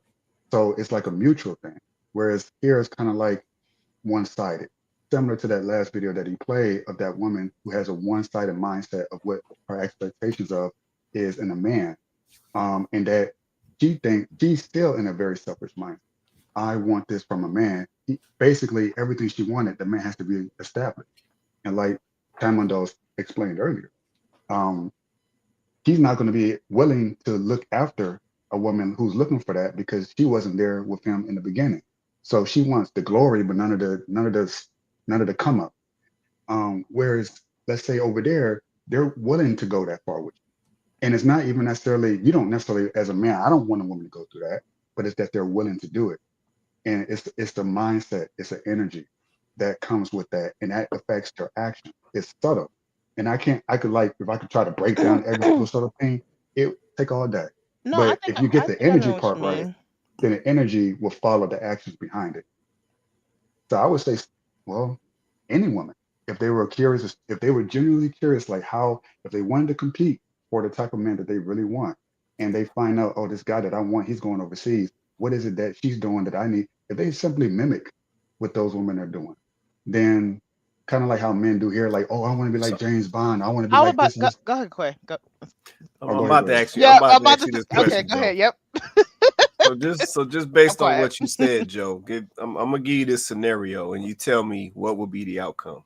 So right now, you're talking about, these gentlemen going overseas and feeling this energy, what I'm saying, from these women in these other countries, right?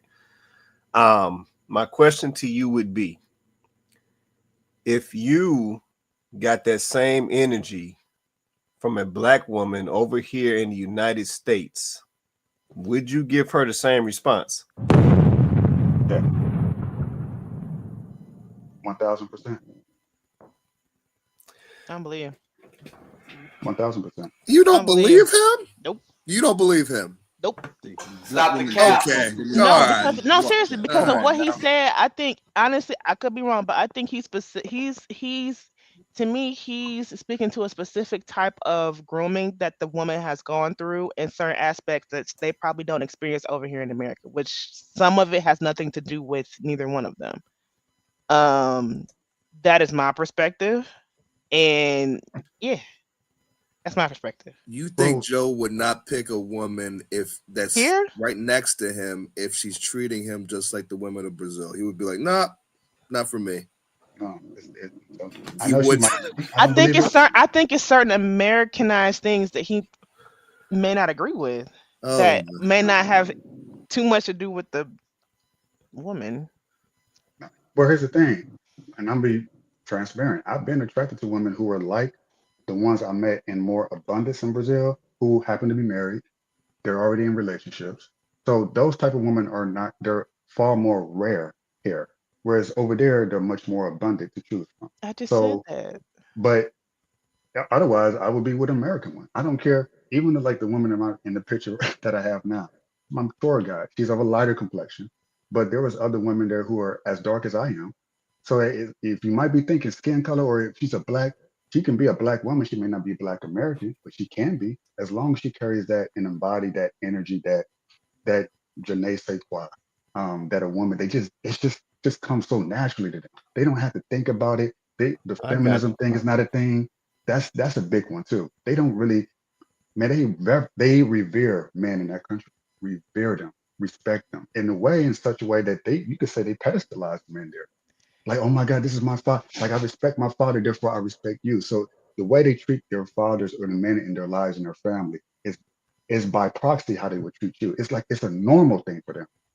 So for me to find that here in America, I'm not saying it's impossible, but those women are typically snatched up very quickly at a very young age.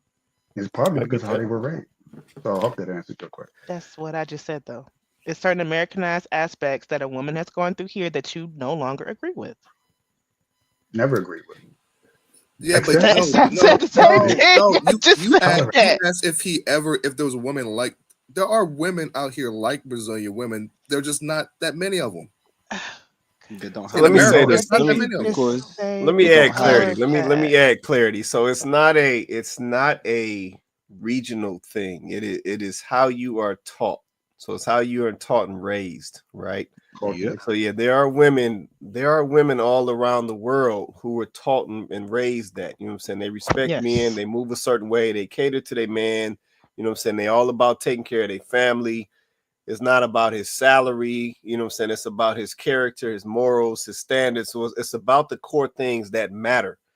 So those women are all around the world. You know what I'm saying? Some of them right here in Detroit, some of them right here in Michigan, some of them in DC, some of them in Jersey.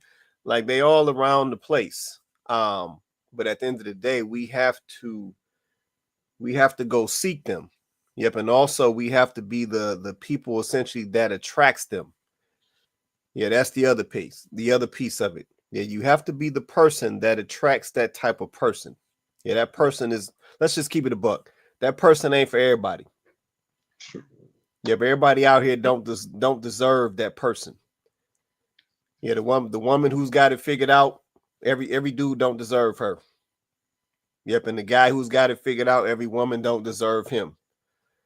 So we got to be honest about that thing. Let me get this comment, then I'm gonna throw this last one up and we out of here. See, Kenyatta said free game. Women should authentically do things for their man. Oh, come on and school them. Come on and school them, Kenyatta.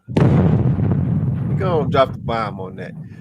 Listen, share, give, and stop asking or having your hand out for every damn thing. Go ahead, Kenyatta. Say what needs to be said.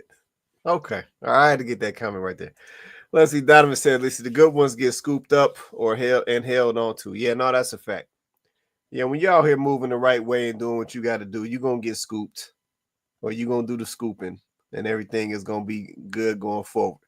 But I will agree with the point that was made earlier. There's a lot of, let me just keep it a buck. There's a lot of nonsense out here today than used to be on the men's side and the women's side. Yeah, we just in a different space, a different ball game, and it just does not look the same as it used to. So tread lightly. But let me throw up this last one. I know we're talking about black people causing their own problems. Let me throw up this last one, and then we're going to get on up out of here. It's GMB. Imagine falling in love and that shit work out like for the rest of your life. Like you have a woman that adores you.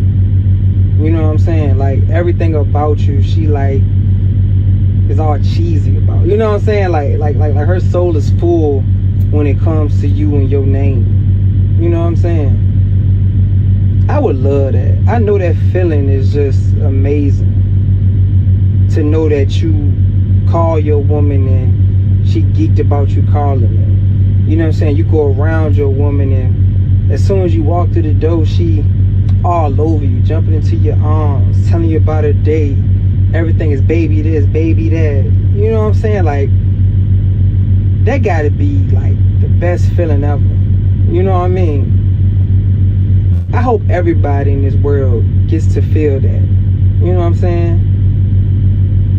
Oh, just think about it. Like literally the best feeling. Like my heart is so full thinking about that. All right. What y'all think about what the brother had to say? I don't know, Herschel. You had that look on your face, man. What you thinking, man? Go first. I know you about to say something. Go ahead, Herschel. I see the look on your face, man. No, maybe he's looking for the wrong gender. I don't know. Oh, come man. on. Oh, I'm just joking. I'm sorry. Damn, Herschel. behave. I'm just joking. Oh, come on. I mean, but I get what he's saying, though, man. You know, I had to throw that out there just as a joke. But, yeah, but I do. Man, go ahead. That's a dream. You know, everybody wants to have that situation, that perfect, that person, the person that can, you know, go home to and everything. I don't know, but again, I mean, it's like I'm gonna use my situation. I think a lot of I've been down the road. I've been married before, been divorced, separated, lived with people. You know, I've done all type of relationship things you can think of. You know what I'm saying? And so I think a lot of that, and a lot of like some of it not being successful for me, there's some undertones where it probably is why I'm single right now. On top of the fact that, you know, my age and then what I'm doing right now in my life is like my many ventures of my career, being a single father. There's a lot of different factors where, you know, where I make excuses for my time to even to go outside. You know what I'm saying? So that's why I'm single, and you know what I'm saying? But, you know, it doesn't mean that I don't want, eventually a family, but that's where I'm in my situation.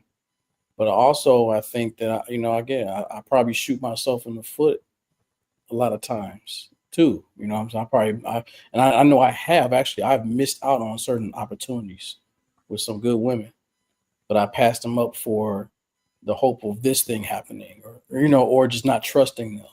So like that goes back to we are our own problems. You know, I've shot myself on stuff in the foot. And so maybe he's doing the same thing, you know what I'm saying? Or he may not have enough confidence. You know, it's a lot of different factors why he's probably single, why he's in that situation. I don't know what age he is, but looks like he's probably 20s or 30s. I don't know. Yeah. But so he's probably still got some time, but again, I think with the everything being exposed now, just our phones, we just see the world now on our phones. So we see everybody's situation, and it's under a microscope now. So now when we see so many people in relationships or married, having happy families and stuff, so it just amplifies it. So it's like, now I really want that. I need it. You know what I'm saying? But I think, with if back in the day, without all this technology and stuff like that, people probably weren't as, like, I guess, anxious about it. You know what I'm saying? They just probably were patient with it, took the time, and didn't make it as big of an issue. But again, there's always an exception to the rule. But yeah, I don't know. I mean, again, he and myself and everybody that's single, you have to look in yourself in the mirror first and foremost as to why you're single, and be honest with that piece. You know what I'm saying? Like, like I said, maybe he's too picky. Again, and so the joke reason why I made the joke was because I know I probably, I'm just my observation. A lot of his mannerisms, to me, I mean, I could be off or wrong. It just seemed a little bit like, if I was a female, it would seem more like you my girlfriend or something. You know what I'm saying? It just didn't seem like masculine enough to me. Maybe I could be wrong. I don't know. I just maybe just. I got you. I mean, as a woman, the voice was not matching the aesthetic. Okay, I so I'm not observe too that. far off. So maybe that might be an initial issue. I did observe that, but then I was giving him the benefit of the doubt because he was Right. talking about a woman. He was talking about one. So I'm like, maybe it's just his, it's just a little lighter voice. It's okay. That sometimes that happens. But that was my first thought. It was my first thought. Yeah. Just saying. In the end of the day, the result is, I say we all got to just look at ourselves in the mirror first and say, what is it that we are doing or not doing? And, because nobody's perfect. And then we just got to try to work on ourselves, and then I think when we work on ourselves and, like, pull out those things that are hidden, that's when, that's when your eyes will be open more to more things, and you probably will attract and draw more positive things too. Like, maybe my attitude is subconsciously is negative as to why I'll be attracting some of these negative people. You know what I'm saying? I have to be honest with that up front, And so maybe that's why I look into my own self and see where I can improve, where I can change, where I can be more reasonable. Because I was trying to give that the lady I was talking about earlier, trying to give her the benefit of the doubt, but I'm sitting there, how many more years of my life can I do that? And I'm not doing that anymore. But.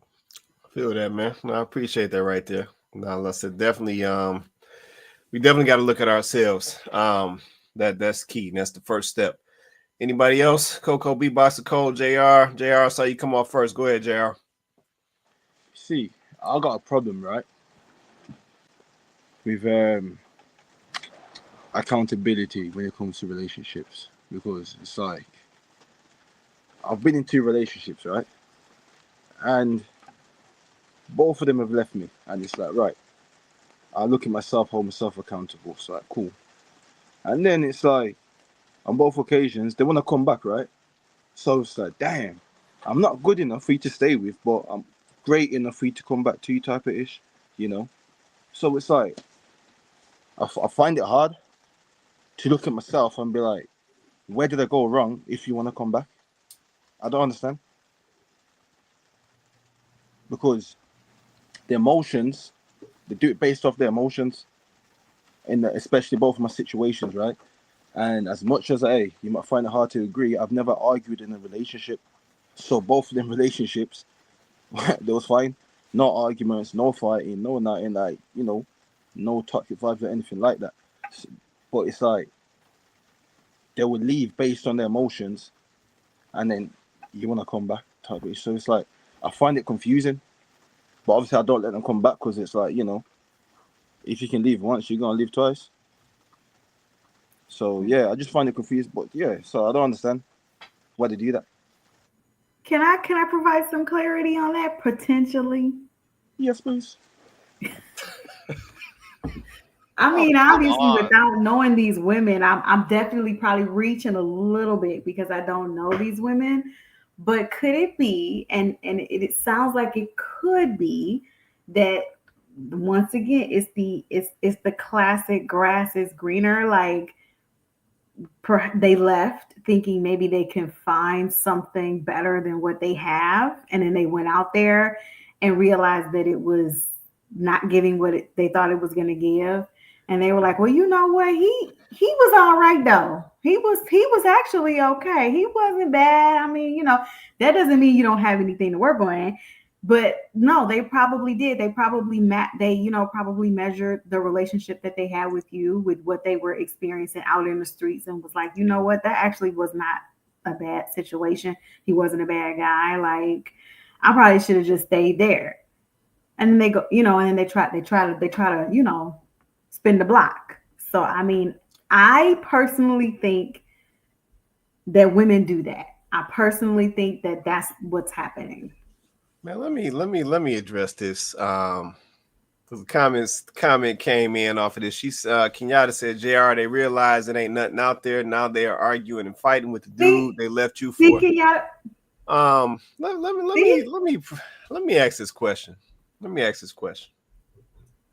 Let's go on and go there. Question to the ladies. Why do y'all always feel like y'all gonna find something better? Why y'all always feel like that? I know we only got 2 ladies on the panel, but I need to understand the mindset. Why do y'all always feel like y'all gonna find something better? Because I know that there's situations. I know there's situations where guys will ride it out. Yeah, he may be having issues with the young lady. She might be getting on his nerves, but he like, you know what? I got a family. I committed to a marriage. I'm gonna have to ride this on out. She, you know what I'm saying? She only 80% of what I was trying to find, but 80% is more than enough. I'm gonna ride this thing out. But the ladies be feeling like they gonna go find something better. They just gonna leave, they gonna walk out the door, and some other dude just gonna walk up like, hey, baby girl, hey, little mama, you know what I'm saying, what's good with you? And it's just gonna lock in. So why do y'all feel like that? Why is that the sentiment from ladies today? I'm just gonna leave. I'm gonna go find me something better, and it's just gonna be peaches and roses. Like, I need a lady to explain it to me. Somebody, Coco, Cole, whoever, tell me what it is. Eric, you on mute? Come off mute, Coco. Come off mute. My bad, y'all. Because women are taught to be queens instead of wives. We just talked about this last week. Women are taught to be selfish and think about themselves instead of being selfless. Men are taught to value loyalty and commitment and to stick beside their obligations.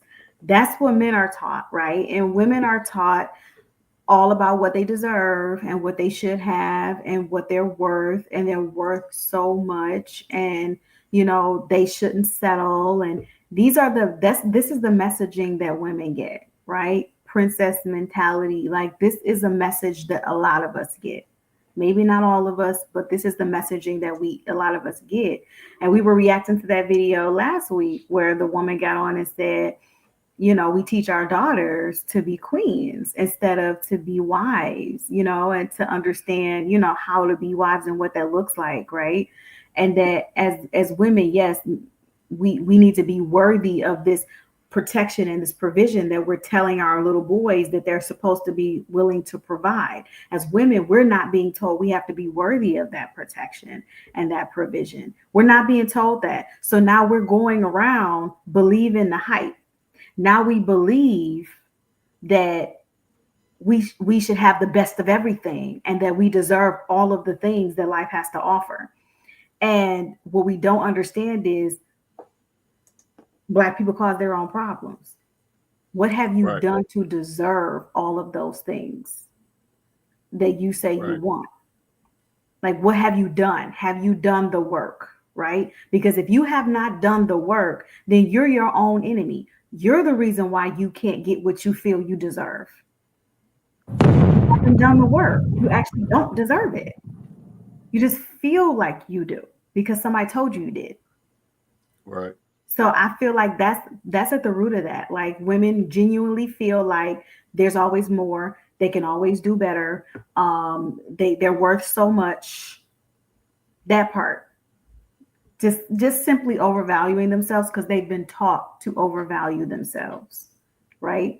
And I think that's what happens. And because of that, they can't be content. It's stopping women from being content in perfectly good relationships. It's stopping women from being content in perfectly good marriages because a perfectly good marriage does not equal perfection. Thanks. Okay, well, I appreciate that right there. Go ahead, Joe. Then we're gonna get ready to take some closing if ain't nobody else got anything they want to say. Go ahead, Joe. Yeah, just two real quick points. Chloe, even before there was social media, women, or there was a whole keeping up with the Joneses.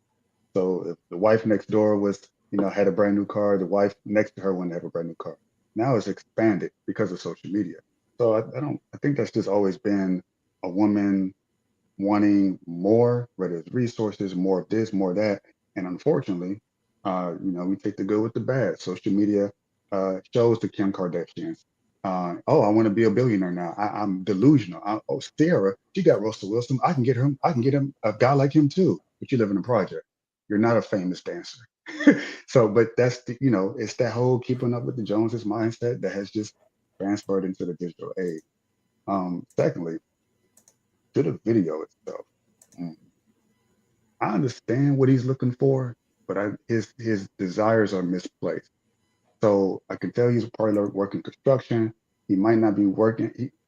He's putting a lot of energy into looking for a woman when he should be focusing on leveling himself up first.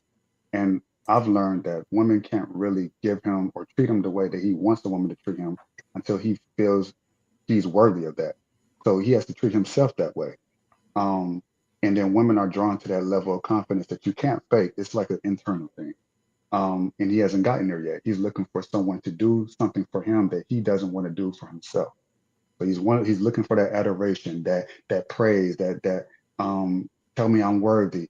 I want to come home and then she's cooked. But are these things that you do for yourself? Do you even believe you deserve it? And women can pick up on it, and women can only give you to the degree the level of love that you have for yourself. And I just don't think he has it for himself for a woman to do the things that he's looking for her to do. Yeah, that's it. No, I understand that, Joe. Appreciate that comment, man.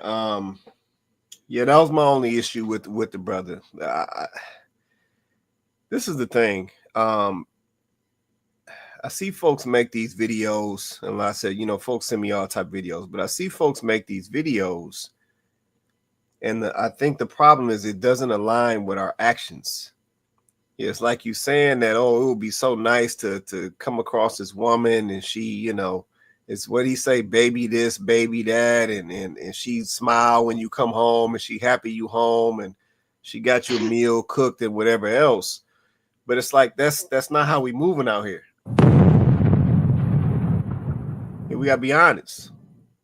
Like a lot of us, I'm just gonna speak to the men for a minute. A lot of men today, they not moving to set that foundation. Yeah, there's a certain foundation as a man that you got to set that's going to excite a woman to do those type of things that you describe. Yeah. Like, let's just be honest. Yeah, there's a certain level of resources she's looking for. There's a certain level of stability that she's looking for. There's a certain level of safety that she's looking for. And trust and believe. Yeah, when you set the foundation, yeah, she's going to be smiling when you come home. JR, man, get off this camera, man. She gonna be smiling when you come home. Yeah, she gonna want to cook your little favorite meal. She gonna want to rub on your back. She gonna want to see how your day was going. JR, somebody shut JR down for me real quick. he throwing me off, but I'm just keeping it a buck though. You know what I'm saying? She gonna want to smile and do all of that. Yeah, but fellas got to set that foundation for that. I'm just being honest. And he's gonna have so many women doing that for him. There's gonna be more than one. He's gonna have the issue of like, oh, which one does it more? Which one does it more? So his issue is that he doesn't happen at all. But the other problem he doesn't foresee is when a lot of them are just bugging you. Then it starts to become, he doesn't see that part. And lastly, I got to say this. This is equivalent to that last video with the girl with the idealistic mindset of how a relationship should be. Oh, my man, I'm ready to settle down and be a wife and do all this other stuff. He has the same mindset and idealistic expectations of what a relationship is going to be. He's he's putting on a pedestal all these other little things that happen in between a relationship, but he isn't talking about the struggle or maybe the little fights you have or you leaving the toilet seat up. He's thinking about, oh, she's going to give me kisses or rub my feet all the damn time. Okay. That's real. No, that's real. That's real. No, I can't disagree with you on that, Joe. That's real right there. But yeah, like I said, there's a foundation that's got to be laid on both ends. You know what I'm saying? Even for the ladies, you know what I'm saying? The ladies are saying that they want this, this, and this from these men. It's like, well, you got to lay a foundation for that. Let me just be honest. Yeah, that guy while he out here hunting, he got to see you like that. Yeah, he got to be physically attracted to you. That's going to get him in the door. Then you got to be talking right, moving right, and thinking right. You know what I'm saying? That's going to get him to inquire a little farther. Then you got to show him a little something. That's going to get him to lock in. So at the end of the day, we're saying that we want these things, you know what I'm saying? Even to my man in the video, it's like we saying we want these things, but it's like we not moving as such. Yeah, we not truly moving out here in this dating space like we truly want those things. They're not going to just drop on your lap. Yeah, for the ladies, you know what I'm saying? I know y'all got, we all got parts out here. Just because y'all got lady parts, that's not going to make the right man drop in y'all lap. That ain't how that work. It's the same with the fellas. Just because you got money, the right woman ain't going to drop in your lap. That's not how that work. But yeah, we got to prepare them foundations, man. That's the only way we're going to get something that's going to be long lasting. All right, let me get this comment and then we're going to get up out of here, man. Kenyatta said, let's say Keisha don't realize her man is the dude standing at the gas station. Her man isn't a Russell Wilson anything. The delusion. Appreciate that comment right there, Kenyatta. All right, man, we taking closing and we gone. So I'm going to come across the top, the bottom, and we out of here. Coco, what you want to say before we get out of here? I was just going to say, to answer the question for the topic tonight, or I guess it's not even really a question, it's a statement. Black people cause their own problems. Just a few things that I'm seeing that I feel like prove this to be true, right? Like Black women, like just let's come to the front. Like you can't prioritize everything else first before prioritizing your personal growth and preparation as a human being, not as a degree holder, not as a career woman, not as any of those other things. You can't prioritize all those other things and then feel like when you're ready, a man is going to materialize. You're causing a problem for yourself, potentially. That's going to potentially be a problem. You can't not prioritize your health and then think that, a 6-foot God like man is going to, pick you. Like you causing a problem for yourself. Like you can't be out here, competing with men and taking on a more aggressive attitude and approach to life and think that that's going to make a man, tingle.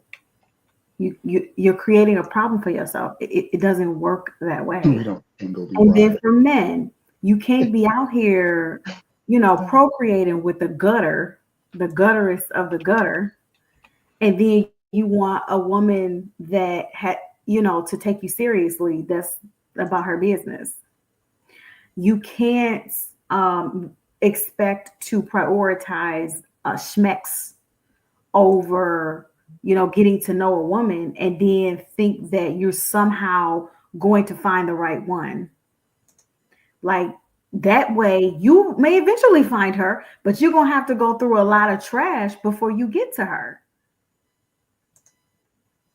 So I think that these are just some of the ways off the top of my head that I've seen our people create problems for themselves. Like, I really do genuinely believe that you can have some semblance of the life you want. It's not going to be perfect, but I do believe that you can have some semblance of the life that you want, but you got to make wise choices and decisions. You can have it. You can. But you got to make better choices. You can't, fumble your youth away. You can't fumble your opportunities. And then you look up one day and go, oh, I'm ready. And then you want life to drop everything that you want in your lap because you said you're ready. Another way we cause problems for ourselves, Black men and Black women, Quay said it earlier about the insecurity. And Cole echoed another statement that matters: work. We don't want to do the work. We do not want to do the work. Men don't want to do the work that they need to do to be in the right mindset, to be good leaders, and to truly, hold down a household. They don't want to do the work. They don't want to do the work on themselves. Women do not want to do, they take me as I am. They do not want to do the work to actually put themselves in a position to be the kind of woman that gets picked by the man that she desires. They don't want to do the work. So all of these ways are how we create these problems in our lives, and then look around and say, why haven't this happened for me? What's going on with me? It got to be the devil. It's got to be men. It's pee in the pool. And all of these other reasons and justifications and excuses that we make, when really it's self-sabotage. That's real. It's real right there. Appreciate that closeout, Coco. B-Box, it's on you, man. Go ahead. Yeah. On the topic, I'm going to pull an audible a tad, but it's going to be connected to this. But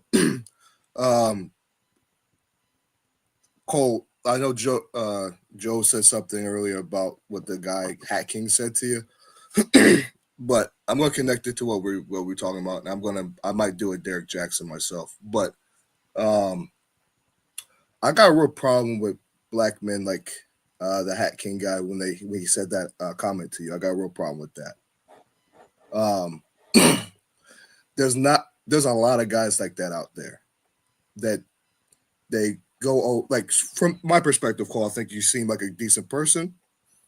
You have great character, a good head on your shoulders, seem like a hard worker, right? But guys like him, for me, they always look at the veneer and nothing else.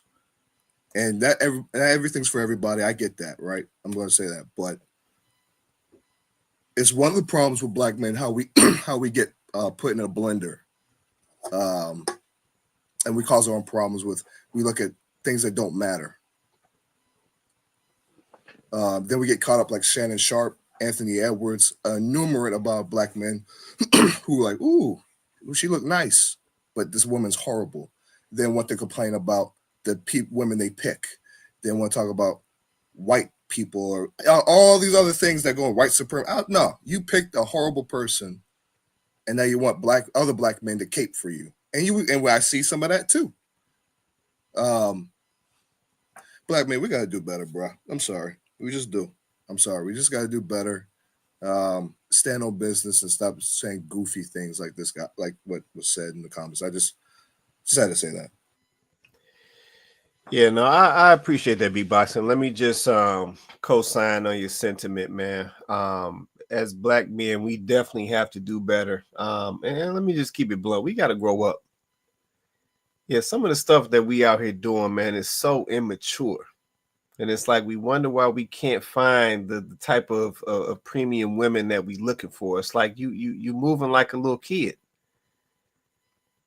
Yeah, like I said, this is Kandid Konvos, man. Like I said, we come on here, we had these grown conversations, man. We all grown on this panel.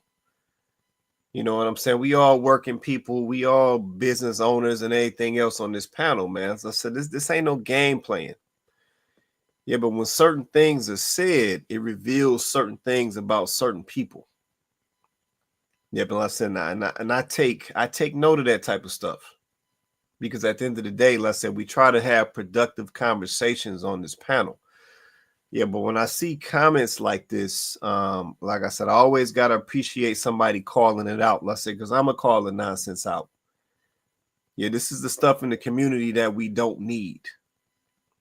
Yeah, this is the stuff in the community that keeps us stagnant, basically. Yeah, because essentially we can't get our minds right. We immature. So, man, until we understand that we got to do better, or better yet, we're a part of our own problem, nothing's going to improve. But yeah, I appreciate you calling that out, Beatboxer. Because I said that was a problem. I said, I know Cole, well, you know what I'm saying, she handled it like she handled it. It is what it is. But yeah, for the black men out here, man, and I said anybody who gonna watch this video, who are watching it right now, yeah, we gotta do better. Yeah, we gotta set the tone and we gotta move like men. Yeah, all this little this little soft stuff. I don't know what this stuff is we doing now, but all this little stuff we doing, we got to cut this mess out. It's not respected. Let me just put it just like that. All right, Cole, it's on you. What you want to say before we get out of here? Well, one, thank you, Beatboxer and Quay, for the support from that comment. I'm gonna just say thank you. So there was also a comment I didn't get a chance to respond to from J.U. Griffin. He said, Cole, the black mantras want you might be the man that you ignored because he was not the one that was exciting for you or very handsome or not enough money. I was gonna say to that particular comment, I would just say I personally don't think I have found that person. I've dated people that have made less. I know, Quay, I talked to you about a particular person, and my issue with that person is that not that I would like extremely motivate him to be better. It's more of he literally says he wants to do more, but then I don't even see how me motivating him can help him because he's not making proper steps, and I mean small ones. So it's right now for me, it's like giving a lot of benefit of the doubt, and like I I don't got you. like on a basic level, Yeah, I on a understand. basic level. Yeah. So that was just my response to that particular comment. But to the topic, you know, black people, causing their own problems. I do agree with that. And I would say, as a note of reflection, and hopefully what I would like to hear more based off this conversation for Black men and Black women, is an aspect that was touched on earlier, is what is the foundation that we're laying to ensure that we get that proper relationship. Like that's a call to action, question, reflection aspect to us based on this conversation going forward.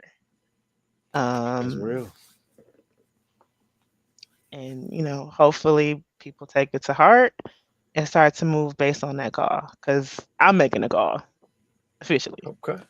All right, I appreciate that right there. No, that's what it is. That foundation is very important. And I think a lot of us have lost sight of that. All right, let me go over to Herschel. Herschel, what you want to say before we get out of here, man? Okay, yeah. For many years, I've been trying to figure this whole thing out, how we, cause our own problems. And I come to this conclusion, well, not really conclusion, but this is just my hypothesis, whatever. So in terms of like your upbringing, how you were raised. So, and then when you are an adult, the choices that you make based off of what you learned over the years, what you experienced, and just your own, intellect. So as far as I'm gonna go from like the males and the females. So like for the men, in an ideal situation, typically we're brought up and we're raised kind of by default to love unconditionally, which means, because like we're raised to be like, the provider, the breadwinner. We no matter what, you gotta provide for yourself.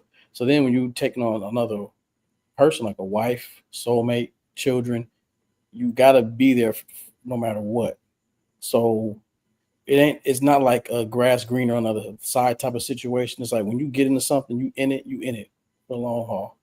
So that's why we sometimes we have a lot of issues because we don't find a female that is doing her end because a lot of unfortunately I'll stay on them. So now on the flip side, the ones that we have, the men that we're seeing that having the issues are the ones that are immature that we were talking about or whatnot.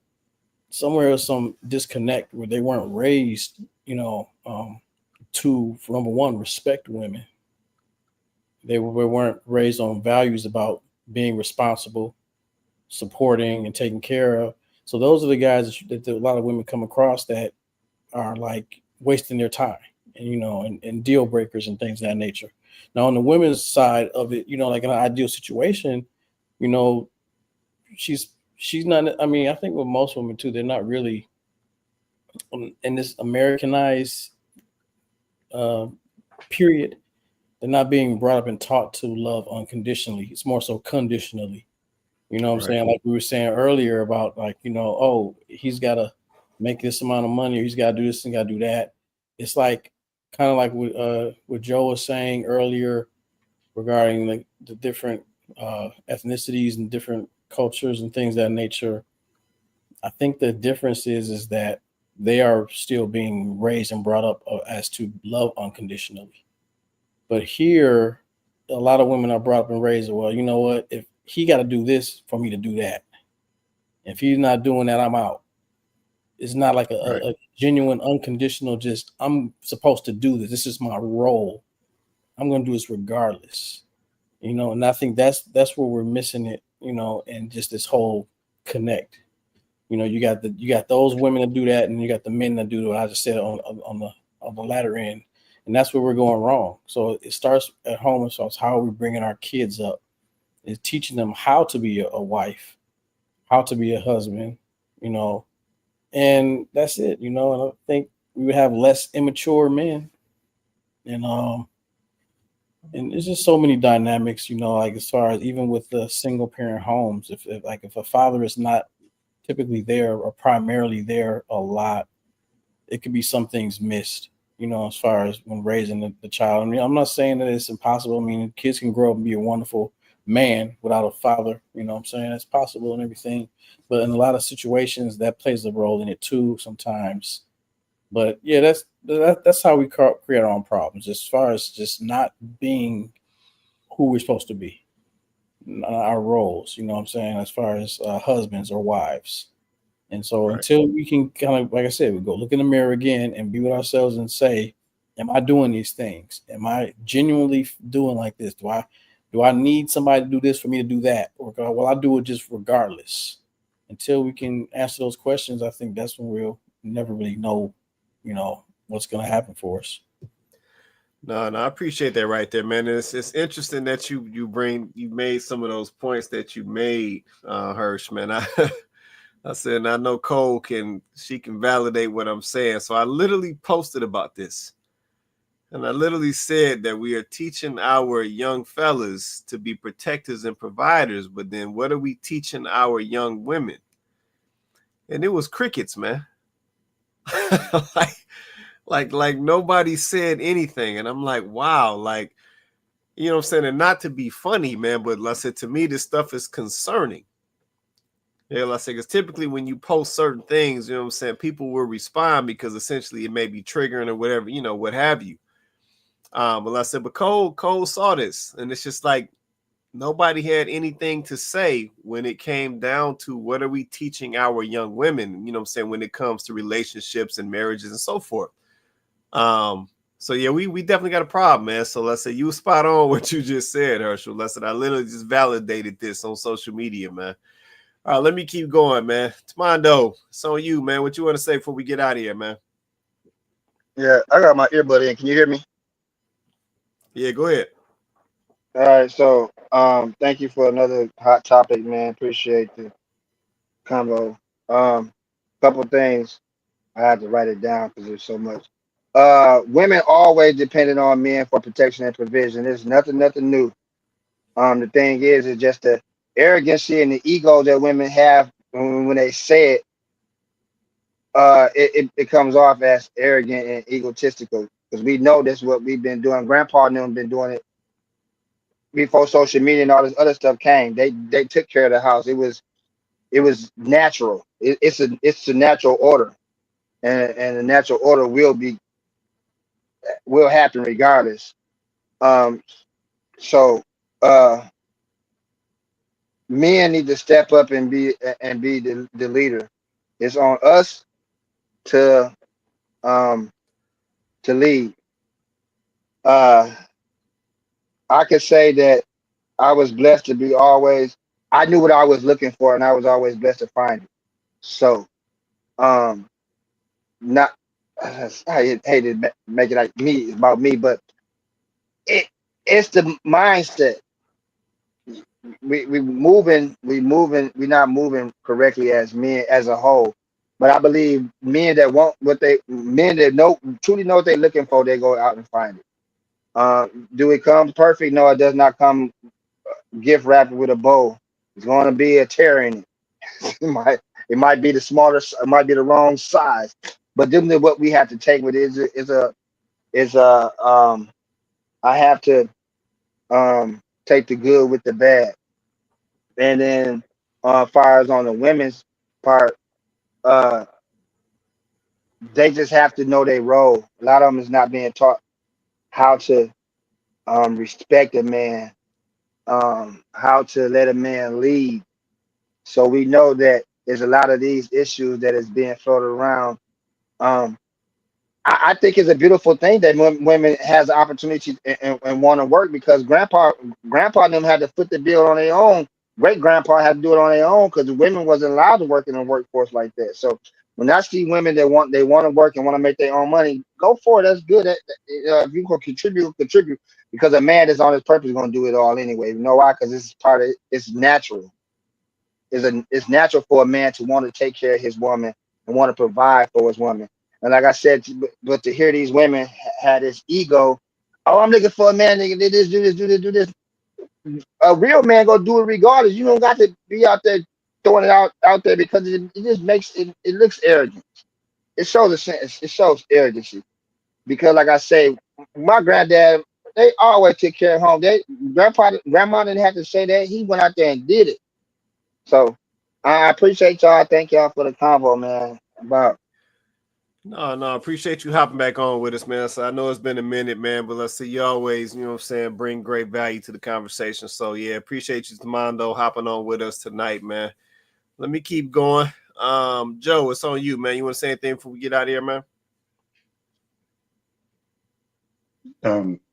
To the statement, black people cause their own problems. Yeah, I mean, like any other group of people, I guess. Um, and we have to solve them, even if we weren't the ones that caused the problem.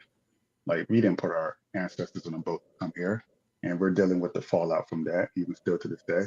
But we are still responsible and having to deal with those and solve those problems ourselves instead of relying on other people's ancestors who have caused those issues to fix those for us.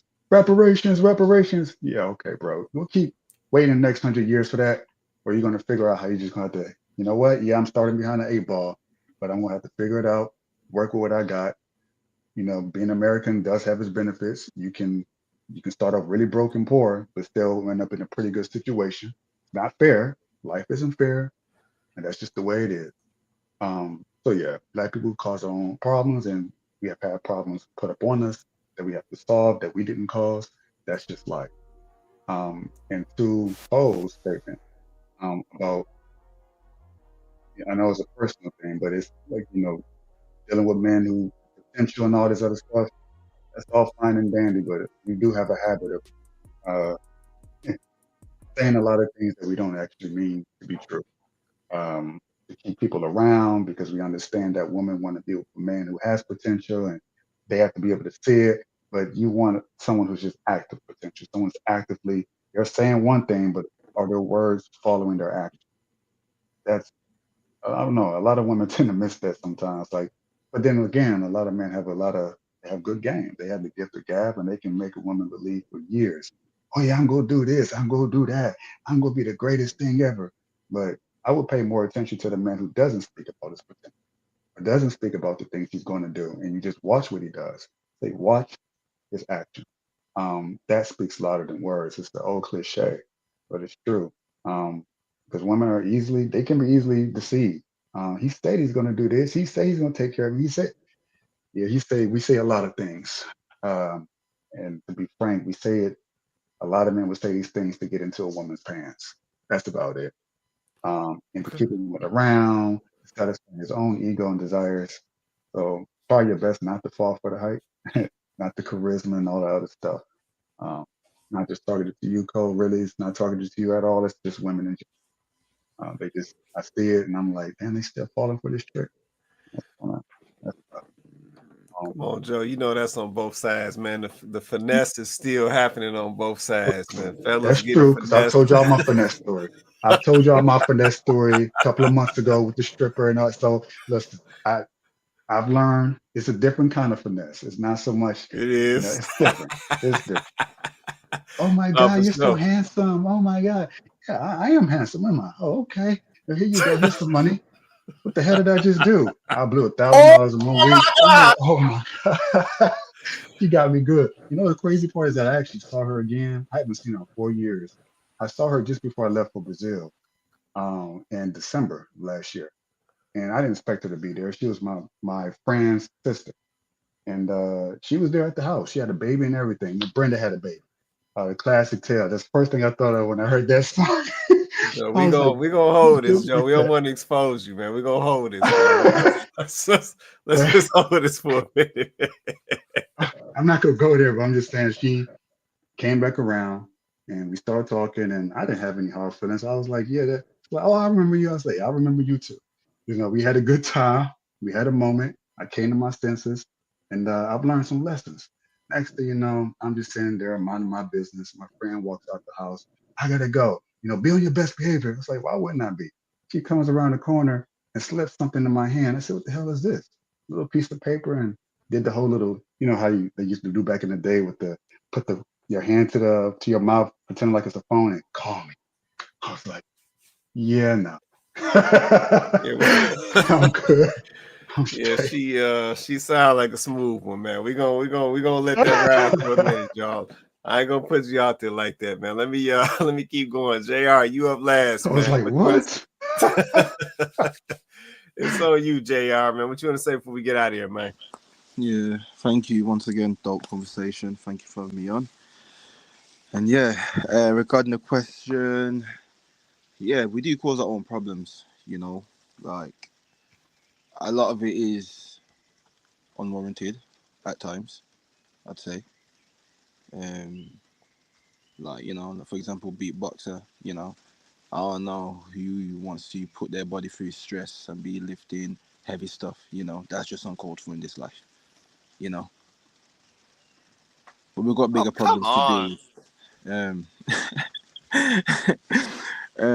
I'd say yeah, we've got a toxic connection with things that should be done the right way, but we're doing it the wrong way, and that is definitely letting down the community.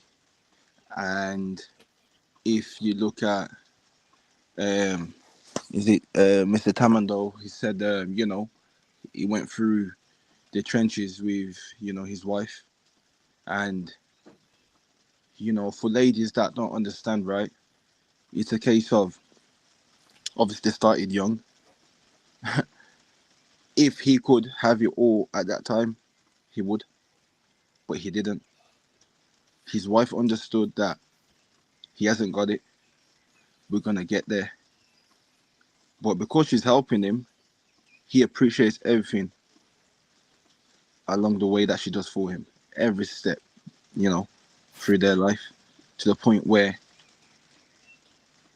he takes joy, there's pride in his wife being a stay-at-home wife and not having to work.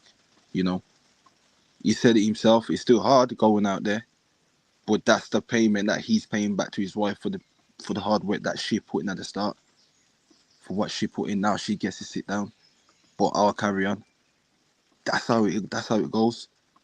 But like I said, if men could have it, they would, and life would be different for everybody. But unfortunately, it's not like that.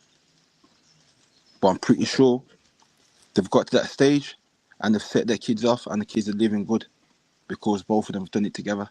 No egos, no nothing like that. And however many years they've been married, they're still going strong. And that's just proof that it can be done if we come together, like Ms. Coker was saying earlier, that connection. That's the positive connection. Let's work together and figure this out. And if we can get there, we can have a much better community in the long run, as I always say, and the kids get to benefit. Thank you.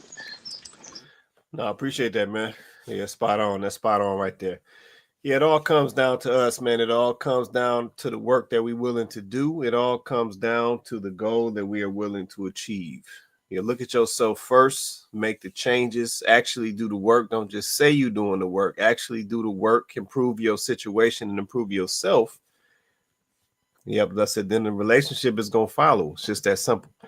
But, man, shout out to my panel, man. Coco, Beatboxer, Cole, Herschel, Tamondo, Joe, JR. Appreciate y'all holding me down on the panel, man. Definitely shout out to everybody in the comments as well, holding us down tonight, man. Great show, great conversation, man. Man, great conversation, man. Black folks causing their own problems. That is a fact. Yeah, we cause a lot of our problems. And if we just took a step back, man, got ourselves together, man, literally, a lot of this stuff would go away. But, man, shout out to y'all holding us down, man. This is Kandid Konvos. We do this show every Wednesday night. We go live on YouTube and Facebook, 8:30 Eastern Standard Time. Man, do me a favor. Next time you come, man, bring a friend with you, man. We want to get this conversation out to as many of our people as possible. But, man, with that being said, everybody have an awesome night. We're going to catch you guys next Wednesday.